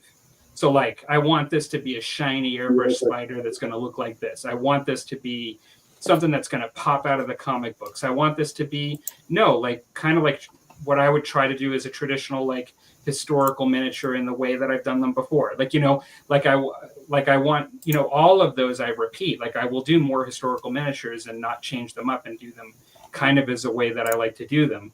Right. But then I need to know that in the beginning, that's my expectation, like for the project, and then from there, after I have this sort of inspirational choice design kind of determination, then I do that technical calibrating exactly all the steps and how I'm going to do them to achieve that. And that's kind of like how the planning goes for that. And it's not that it never changes. Like, there are times when I've had to adjust. Not everything works out the way I want it to. But that's, to me, like there's a design, like what I would add is my opinion to the conversation is there's a design phase that can either be extremely significant or it can be a choice to be something I've done before that I like already. It doesn't have to be revolutionary, but sometimes it is for me, and I have to just understand what I'm trying to achieve. I would really hate it if I was trying to achieve something really different and like really put a lot of effort into it, but then I settled and like couldn't make it work, and I just kind of like didn't plan well enough in the way you guys are talking about, and I didn't achieve it. Because that design portion is kind of important to me. Yeah, I've noticed that actually through the years watching your videos, even before I was doing the show, that's all you're always liking to try something new, whether it's a new technique or doing a larger scale. Or I remember when you were doing the comic book look you were going for and the old hammer look, and I don't find myself doing that as much. I do, like you say, like if you're going for a wetter look on a creature, kind of a slimy look, but otherwise I feel like my painting style is kind of like if you went into a museum, like that's a Picasso, that's a Dan Buman. That's a Buman. That's I mean, I can spot his way aggressive highlights and his bright colors. That's it. Yeah. The naturalist, realistic look, Yeah, I like to take the realistic and then just brighten it is kind of what my technique is. Yeah. But you have an amazing painting style, but like the reality is too. I like how you try new things, though. I do like that. And I think sometimes you also subscribe a lot to the core game rules, and sometimes you choose things that you like and that fit your style too. Like, does that make sense? Sometimes it's the tail wagging the dog, and sometimes it's the dog wagging the tail. Good point. That's like true enough. It may be that if you pulled out, if you decided to paint an Ragnarok, that all of a sudden it's like it would cause like the gears in your head to turn a little different. Like, and maybe not. Maybe because like actually your painting style probably looked very good in a Ragnarok. Yeah, well, yeah, and I'm not trying to. It's just I know you really tried to push yourself to new directions, and which I really respect that. I feel like I don't do that as much, and sometimes I feel like I should leave my comfort zone a little bit more than I do. And the maybe hardest thing more than I think. Not wanting to ruin your stuff. Like I find the hardest thing when you're really good with something is it's not even ruin. I think, and sometimes the reason why it's good to just maybe grab like a miniature that you don't care about, or like, if you had a 3D printer, 3D print something just to practice on. But I think that painting something today that is not necessarily bad, but not as good as what you would have thought it would have been yesterday or even last year is a huge barrier to trying new things. Yeah, I think you're right. And it's not so much that like it would come out like horrible. It's just we have, I think as humans, once we can do something to a certain level of expertise, it's unsatisfying, even if it's a different way of doing it, to do it not as good as that, even if it's a learning experience. Yeah. Well, that's what I find. And I think even like you say, because miniature gaming is so visual, I do have a kind of a picture in my head, like you were saying, of what I want either the unit or the miniature or the table to look like. But for some reason, it always kind of goes, it's like, I'm like the bird to the bright shiny, or the mouse to the kernel of corn. It's like, I'm drawn. So I just feel like I'm always, I guess I head the direction that appeals to me, but I think I could, and I keep changing my techniques a little bit, but it's essentially, I'm getting like that same, I'm in the same bracket. If this is it's Grim Dark, not necessarily you're in a rut. You are in a very good comfort zone. I guess that's what it is, and I guess it's satisfying to me. But sometimes I feel like, especially I think, makes me think of that a lot when I watch Palmer, because you really try different things. I'm like, well, I should do that. But then every time I start painting, I'm like, well, but this is like my happy place, so I don't. You remember Victor? You remember Victor, right? Victor's channel? I have some pictures from him. Yeah, he had a really cool kind of, I don't know, like he had a project where he asked people to paint a miniature with just 2 colors, and you could mix something, and you could use black and white, but two other colors, 2 or 3 colors, and and just you could mix them any way you wanted, but only use those in order to just practice your mixing and like all of your like it was actually a really, I never did it. I actually picked out a miniature, but then I was too late to join it. But I actually thought it was a really good thing, because even there, it's painting as a learning experience. Like, I think it's really cool to try that stuff. But again, we're all different, and it's just That's like, true. That's true. Like I see people that do things the same way that just like perfect it to a point that it's just quite amazing, like how they do it, and they stick with it and they never change from it. But it is really impressive, and so like how knock that? There's no reason to, and so it's just really what you want, I guess. I also I don't have access to everything at hand's reach, but I could have put like an oil painted miniature up there too, like just using a different medium and using oils instead of acrylics. And like Rusty went used all washes, like on his Ragnarok. Yeah, before they had the contrast paints, it was exactly, and it's just and you will always know, that you can do that. Like, you know what I mean? Like now that you've done it, like you'll always know you could do it, and it's, you can repeat it. Yeah, it's one thing you can put into your arsenal to figure out where you can go with something that's totally different on a project. And there's been many times that I would, like, you practice out, I don't know how many times of different techniques, and I've done the same thing where I'm trying for a different scheme, and I'm trying to look and say, how's this going to work? There's these colors going to work, or this technique will work. And just like you get done with it, you look at it, oh God, that's crap. And into the simple green it goes. But it was not necessarily failure. It's just like, I just learned something that maybe that's not the way to attack that problem. And I do it again and try it in a slightly different way. And it's like, now I figured it out. It's like, that's part of the whole learning process. Exactly. Yeah, that's true. Exactly. Well, and all of you guys, go ahead. I say right now, it's like in my current project with the Lord of the Rings fantasy game there, where I got to paint these orcs. But when I'm so good at painting Games Workshop old world orcs. These are not the same thing. Right. Yeah, that's a whole different animal. They have more of a darker, fleshy color. So they're different proportionally too. Even the scale, yeah. So they're more scaled to be more beefier elves. Yeah, and they're more realistic scale. They're not so massive as they are in. For many people, you're trying to emulate a movie too. Yeah, that's tricky too. Like, because even though like the story came out before the movie, the miniatures game was really was invented after the movie primarily, right? And yes, and so it really is. Yeah. I think it really is. Did it come out before the movie, Dan? They brought out each of the 3 starter sets the January after the movie came out in December. Right. Because I pre-ordered each of those. The only time I've ever done that from GW.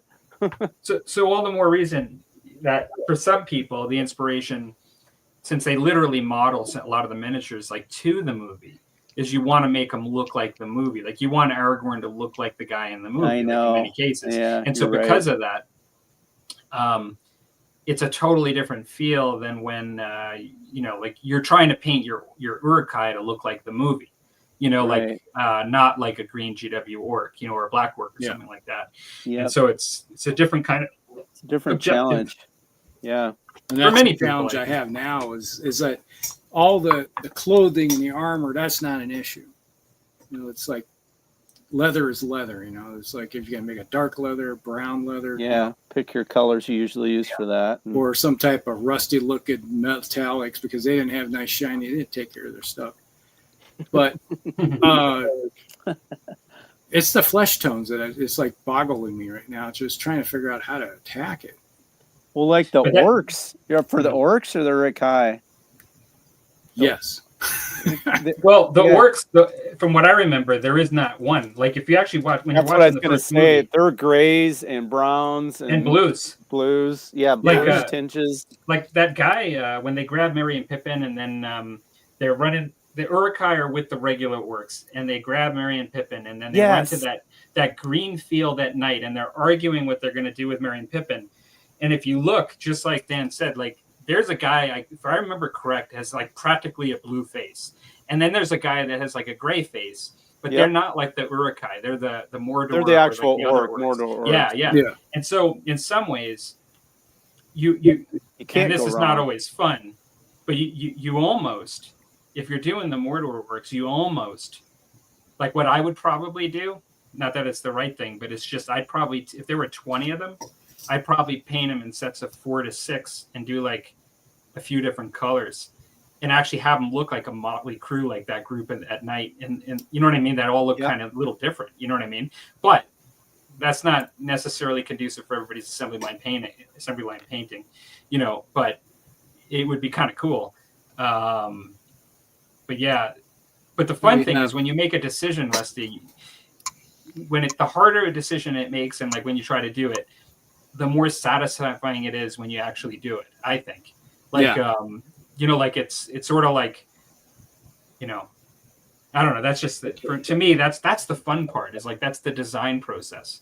Yeah, that's where part of it is. I'm going to have to flesh them out into battle groups. Basically, I'm going to do.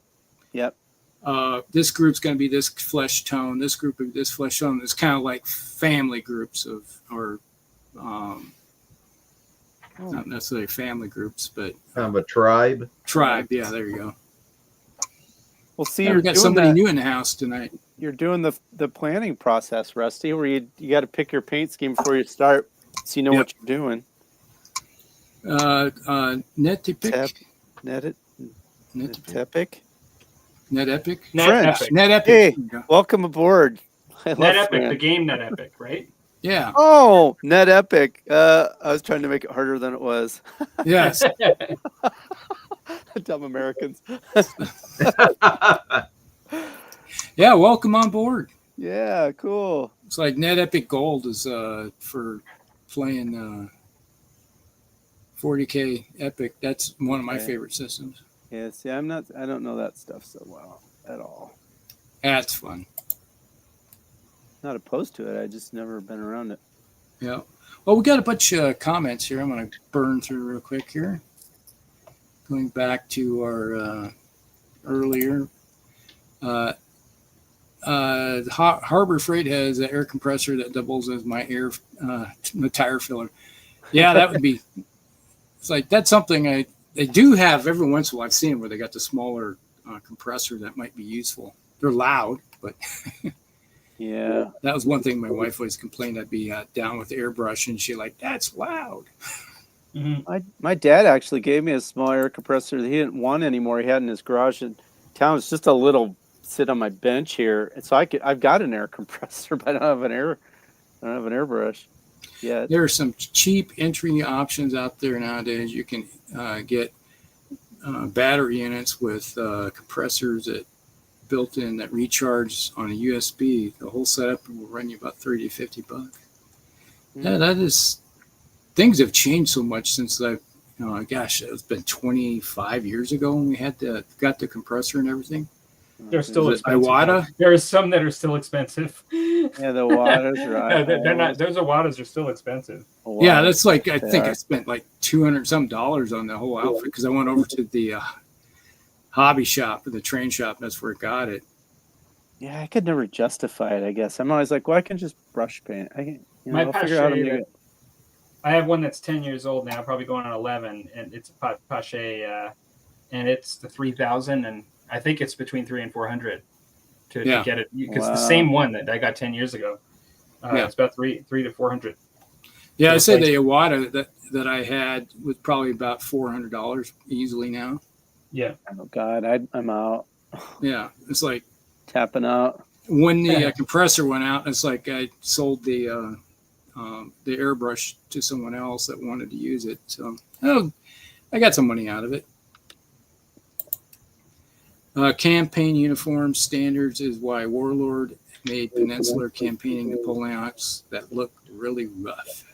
Yeah. Yeah. You look at some of it's like a lot of campaigns, when you're in the field for 6 months, your uniform's going to be all tore to heck. Oh, come on now. Everyone, that cannot be right. Who's in charge? Do 2mm scale Napoleonics, Tim. Red dots versus blue dots. Grains of rice, Danny. Grains of rice. Right. Yeah, I'd have a lower limit on what I could do on that. Yeah. Gosh, who does the 6mm? Bacchus.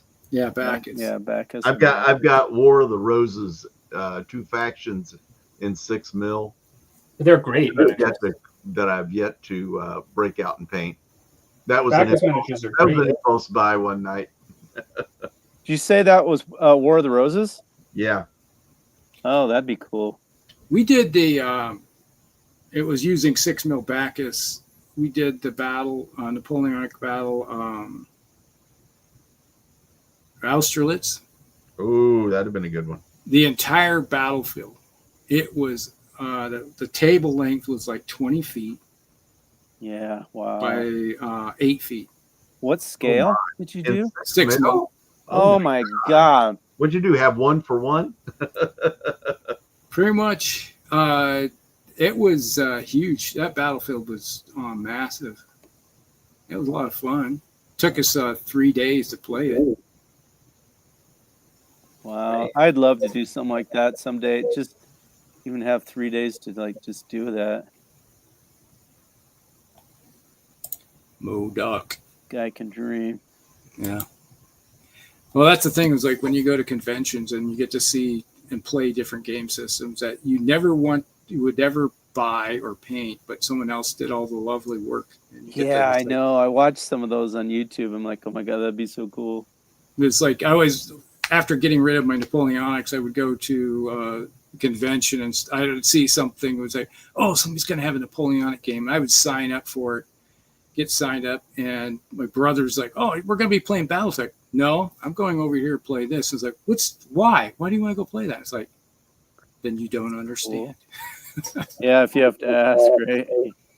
And you'll never know. To be honest, I can play Napoleon or Battletech any day of the week, really, if I just say, hey, we're going to be playing. But I don't have an opportunity every once in a while to play Napoleonics, especially in 28 mil. Oh, sure. You get a couple, it was, how long a table? We had 3 tables wide by 2 tables. So it would be like these. So it would have been 5 foot by 18 foot, maybe. It was big. It was a large battle. Not wrong. That is. But it was in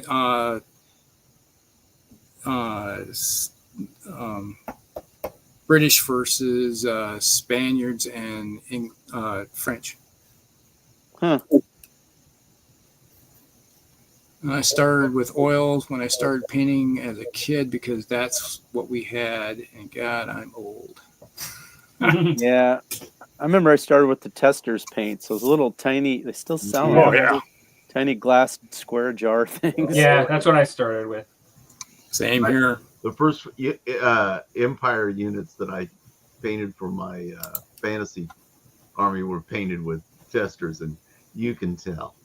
Yeah. Yeah. And that stuff was so gloppy when I used it anyway. I didn't know what I was doing anyhow. When we were putting it on the models back then, we went straight on to back then most of the models were made of lead.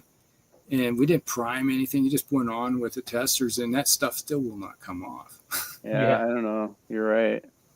It is on there. It's on there. Forget about chipping, man. That's not a problem. And I just got to figure out how to rig my pressure washer into an airbrush. Well, I'm going to. I'm done with that. I got 10,000 miniatures and I got to prime them. Well, I probably wouldn't use a pressure washer. I'd use when I used to have a big, massive air compressor, I do have a spray gun for like spraying cars.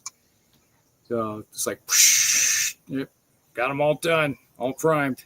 Sweet. Yeah, do that. Good old testers. Yep. We're caught up with the comments. Cool.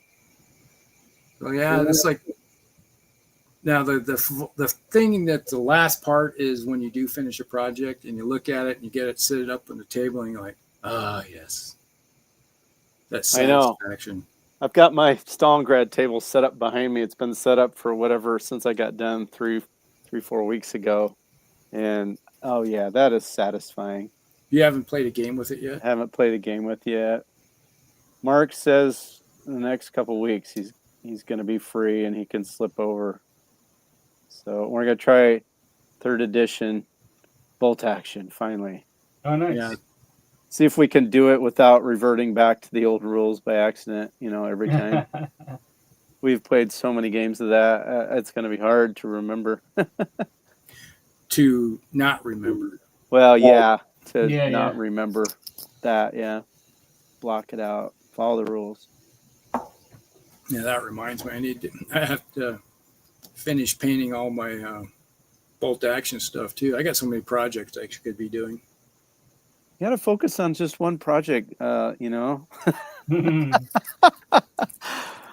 It's not good for his ADHD. Yeah, okay, that's fair. Yeah.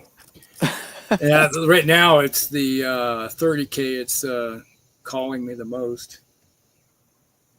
But I find other things call me, but then if I just sit down and start painting what I got on the desk, then all of a sudden I'm like, yep, I'm good. yeah, I put all this effort into getting this terrain done. So I was going to say, you've got to get your Lord of the Rings stuff painted. Yeah, so I could put out together a really nice silly gift. Oh, that reminds me. One of the things that's really irking me, I shared it with Palmer because we were talking the other night about roads. Oh, yeah. And he shared with me some dirt roads that you can print off. Oh, really? Yeah, it's like, was it on Mini Factory? I believe it was. Yeah. So we have a couple dirt road systems that will pop up. And I had one that's I purchased along with this terrain here is cobblestone. Yeah. Cool. I was looking for dirt roads for Silver Bayonet just because I kind of thought, like Napoleonic era, I just kind of thought like through countrysides, small towns and stuff that it'd be kind of cool just to have some dirt road that I could print off. Cool dirt roads that you could just paint up and lay down on the mat. Which brings up one part of project planning management that I was thinking about was when you start a project is knowing and managing your expectations on terrain. So like, are you doing, do you already have trees, walls, are your buildings at, where you can, or how much do you need? Because that's the one thing, like the 15 mil now, other than some of my stuff can double over, like hills will work and my smaller trees will work, but right. Then you're looking at some terrain. So that's a huge part of it. If you're getting into a new era game scale, that you have to determine whether it's something that you, it's almost like its own project. Like it's its own project. Like getting into a game can be a project. Yep. However, it's different than just adding a forest to a game you've played for years that you've had a table for years. Like, so like there's different types of projects. Yeah, exactly. So that's always good to remember and have a plan for that. And it's always easier to add a game where basically it's the same terrain you've got, Yeah. And also, are you creating a world? Like I find, and I know you know what I'm talking about. Like I in particular, like with the way you have done like some of your buildings where you literally will make a wire bicycle out of scratch, like yeah, literally. Like, I find even with Silver Bayonet, and I've not even painted a miniature for it yet, but I find I'm already thinking about stuff like that. What level of detail I want to put in for the board. And the more I think about that, the more I think, because it's different, I'm getting that pull that you get into like a world. Like, so like you're not just playing a game. Yeah. You're creating a world. Yep. It's not unlike actually, people that are really into dollhouses, like in the level of detail that they're doing. I've been accused of dollhousing. Yeah. It's sort of, and I've actually thrown that out there as a topic when I first got into Musket Tomahawks, when I was doing buildings. Am I doing dollhouses here or wargaming terrain? And there is a balance. Model railroading. That's what you're doing. Yeah. I mean, well, yeah, it's more socially acceptable for men. Yeah, exactly. Instead of dollhousing, but it has to also be tough. Like it can't just be just for the eyes. It's got to be for it has to be for the dice and playable. Like I always make sure my upper stories of my buildings, it's enough room to hold a 60 millimeter round base for a machine gun. You know, it needs to work. Yeah. And then, oh shoot, I lost my thought. This is a big topic for you. Oh, we probably could do this for a whole show. Oh yeah. Well, Dan's heartbeat just went up a couple of beats. Awesome. I'm in. We can do one tomorrow. I know all about it being sucked into other worlds. Yes. Well, and that's the thing I was going to say too. Like on terrain is, I think. Well, and maybe that's not totally true, but it seems like if it's a skirmish game, typically it demands more terrain, and then the more detailed terrain isn't always just eye candy, but you're focused more on the line of sight of that one miniature and how much cover he has, and so the more little details really draw you in. But I've seen people with Napoleonic battles that have incredible detailed terrain too. But so I mean, it doesn't need to be that. And sometimes it's just new terrain too. Like I'm looking at some stuff like bocages and like hedgerows and stuff that I've never used before. I've never used those before. And granted, like playing in World War II with Western Front, you probably have. But with Napoleonics, I'm looking at Victorian street lamps and just like stuff that maybe I've never used before, you know, and new challenges. Well, and also just new inspiration, you know, like that's what I mean. New things to figure out how to make, and that's awesome. I love that. That's why I liked my Stalingrad table. There's a lot of new techniques and new types of terrain I'd never made because all of it was mostly, like Western Europe type stuff. Absolutely. Yeah, that's something I have to think about now is, do I want to go over to the train shop and pick up some more trees and redo some trees and add because the trees I have are, gosh, they're 30 years old or more. Yeah, they're serviceable. It just depends, if you want to like upgrade, but they're not bad.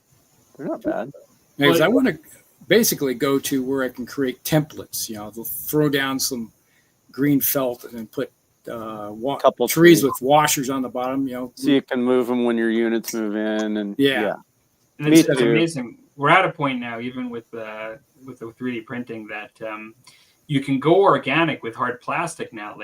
Like some of it, although it may not look the same as like for a tree per se, but even some of the trees that are 3D printed actually look pretty good. But like definitely the shrubs and some of that stuff, people are designing them. I mean, like you don't have to have flock covering the bottom of your box going to the game store anymore, because you can just pull them out of a box and they're just solid. You know what I mean? And they look really good. Like the 3D printing, of course, has really changed things. 100%. In some ways, it's actually in some ways it's similar to the airbrush in the sense that when it came in a larger way than the airbrush was, in that there are people that really enjoy working with foam and making like buildings from scratch, like you had done, Dan. And in some ways, to be able to make a comparable product just based on somebody else's design, just by clicking a button and just knowing how to do the technology, there's a bit of an inner turmoil that can develop, you know, on the sense of like, do I do this because I like it, but it takes me like 10 times longer, if not more, or like that question only a person can answer, you know, but it would be similar to the wet blending that you could do just really anything with an airbrush with a regular brush. The question is just how long it takes, like to do some of the blends, and it's really the same exact thing. At a different scale, a different level of severity, I would say, because I would say that creating terrain with the click of a button now is quite a feat. Yes. In technology. Very accessible, you know. Yeah, that's the difference. Chris here, he says, I have 4 on the desk right now. My latest is BSG. Is that Battlestar Galactica campaign? Lots of ships on the go. I was like, when I see BSG, I think Battlestar Galactica. Which I have a lot of Battlestar Galactica resin models for Starship games. But you have to clarify that one. Yes, please. One project, I got 4 or 5 at one time. That's me pretty much. I have several projects going all at once, so it's like I would never have anything done if I did that. I will be working on something, and I get kind of because it's highly focus intensive, where you got to focus on details and painting it. And after a while, it's like, okay, I'm going to move on to something that's easy, no brain, no thought. But you cover a lot of ground, Rusty. Yeah. So I mean, you can flit just a little bit more than I could. I'd still be working my first bolt action army. But it's part of that is when you do commission painting for people, you're efficient. And you're going at painting something you may not have much interest in, but they want it done. You got to have something on the side to keep you energized. Yeah. Energized. Well, and another way of saying that is what everybody told us when we were younger, and it's as long as you're having fun, that's all that matters. Yeah, right. I was right. There's some wisdom in there, There is some wisdom in there. It says yes, a deadlock camping first Cylon War. So BSG, I was correct. Right. Oh, you're good. I'm a Battlestar Galactica fool. Okay, and Babylon 5 is another one of my favorites. I'm not a Star Trek guy. I like the original Battlestar Galactica from the 80s. Yeah. Or 70s, whenever. Yep. Oh, dang, that was good stuff. I had a line of Battlestar Galactica ships for years. I sculpted and cast and sold. Uh-oh. Oh. Wow, you still got any of that? What if it's some of the stuff I have? I'd buy that. Oh, I love that show. It was on Sunday nights. Oh my God, that was my brother actually went as what was the guy's name? Starbuck as a Halloween costume. Oh man, it's like my friend Scott. He had a full outfit, head to tail. He looked like one of the warriors, man. The Cylon? The Cylons? Yeah, no. Oh, what were they called? Whatever, the Viper pilots and the... Yeah, he was a Viper pilot. He had the whole outfit, dressed as Starbuck, basically. That's what my brother had done. It was crazy. It looks about right. So I was like, hey, you go, people looking at you back in the 80s when he had it all... because they used to be able to buy it because people, they would sell full outfit. They give you dimensions you wanted. And so he had it done up. And he's like, even come with the little blaster on the side and everything. Go to a Halloween party, at the college, and everybody like, oh, Starbucks. Oh, good. Yeah, but that was back. Good. That was all, we were all, 20-somethings back then in the early 80s. Okay, let's see. Campaign, damn spell correct. Camping. Got a CD bomb. Armor, games, and hobbies. Okay. Got a CD bomb for my Stargate ships, so decided to stop completely. Yeah. Cease and desist. No more. You may not do that anymore. Oh. Yeah, there was several companies that were doing Battlestar Galactica miniatures that were just slightly enough that they were different. They could get away with it. And then they were selling resin models that were designed and then cast. That because for Battlestar Galactica, you always seen like the Atlanta, the Galactica, the Pegasus, those types of ships. And then you had a ragtag fleet of, civilians. Yeah, the ragtag fleet. But there's a large line that they were doing of Battlestar Galactica miniatures that were of the entire colonial fleet. this or down to destroyers, frigates, all the way up cool. to the battle stars. There was a heck of a line. I got a bunch of them. Plus, they were doing the same thing with the Cylons. I never knew they had that. I mean, you couldn't find out about stuff like that if you didn't have a hobby shop or something.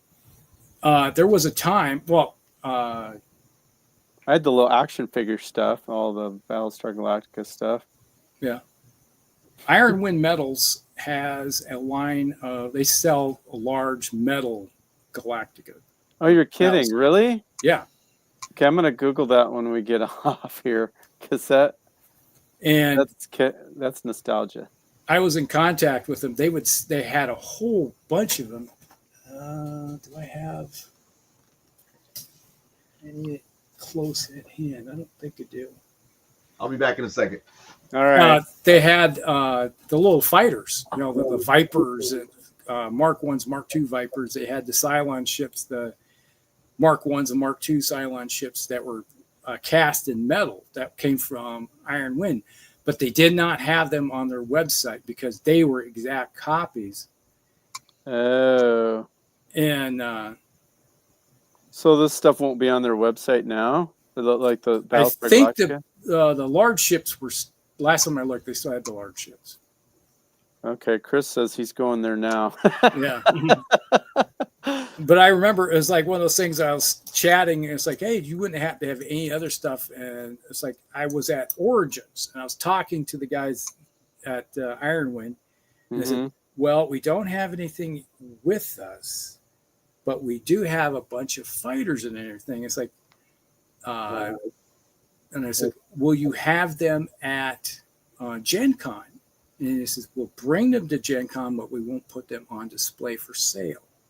Okay. And I was like, okay, I'm going to Gen Con. I got my tickets and everything ready.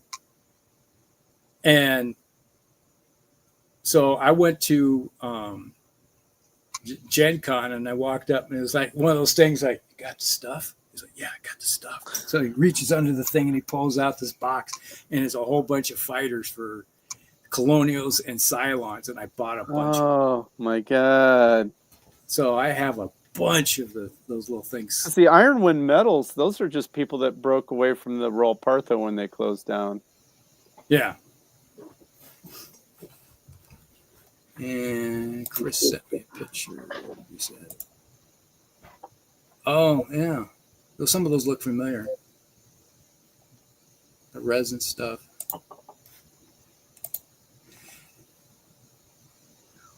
Looks about the right scale for some of the stuff I have.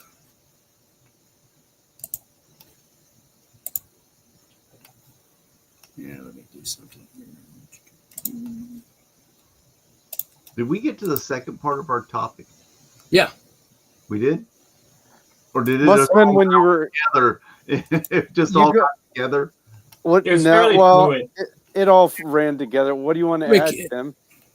Oh, I'm lost now. I have no idea where we're at. I don't remember what the second part was. I can tell you where I'm at. Did we do Was the it- second part? Was it how to maintain motivation, Rusty? Was that the second part? What was the second part? Gosh. I was thinking it was how to maintain your Elon, as they say. Yeah. Mojo. Here we go. What is planning prep goes into successful project strategies for starting and completing projects. We basically discussed everything. Kind of Okay. a one. And Yeah, it kind of all came together. Yeah. There was really no separation. I couldn't remember if there was a part then like motivated, like when you're in it, how do you keep in it? But yeah. I know that it seems as if we're entering other areas now, but I am probably going to have to step out soon. Me too. You're not wrong. It's that time of night. We've gone 14 after 11 here, local time. Yeah. Yeah, You're about, an hour later. You're It's about 12:30 here. you're after midnight there. Yeah. My Welcome turn to to Friday. Friday here. Well, you're Friday. Oh, lucky you. You're already on Friday. I'm still stuck in Thursday. Hey, every day for me is Friday. Weekend gets to you quicker than me. I hate that. Battlestar Nova Limited Edition. Yep. Those were the ships we are using are huge, huge. Yes, they're very big and very heavy. You could kill somebody with them.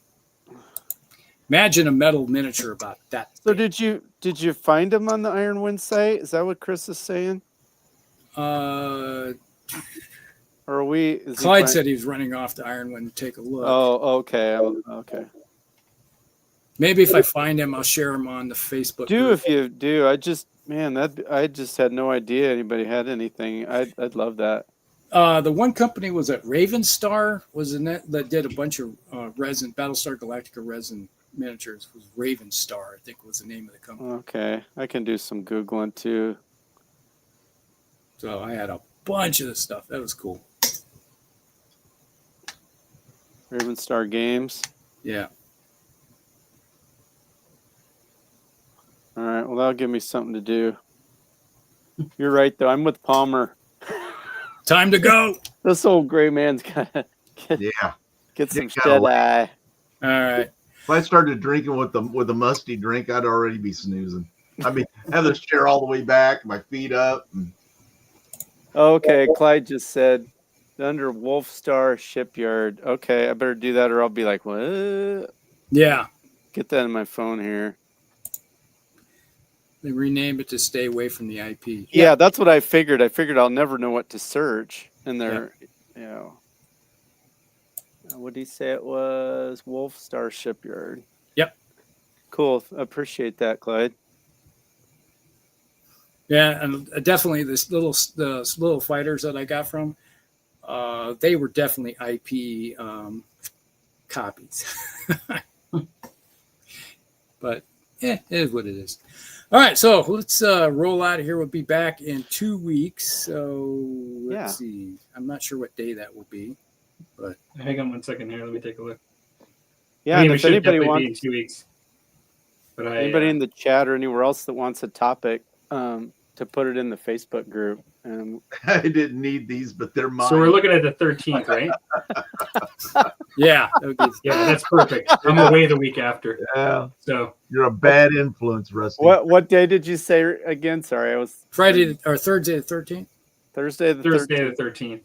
So is that I got a calendar right here. That's just 2 weeks from today. 2 weeks. Yeah. Okay, I didn't know if you were switching it up. Nope. Oh yeah, 13th, day before Valentine's Day. Yeah, I have to go look at my Lord of the Rings calendar to see what day it is. I got an antique tractor calendar hanging next to me. It's free. They give farmers all kinds of garbage for free. That's if you spend enough money, I guess. Advertising. Yep. All right. So, all right, gentlemen. We'll see everybody in 2 weeks and over on Palmer's channel.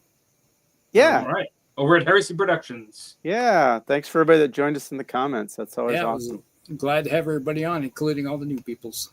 Yeah. Yes. All the way from France, even one of them. Hoorah. Hoorah. All right. So good night, everybody. Night, Chris. Night, everybody. Good night, John Boy.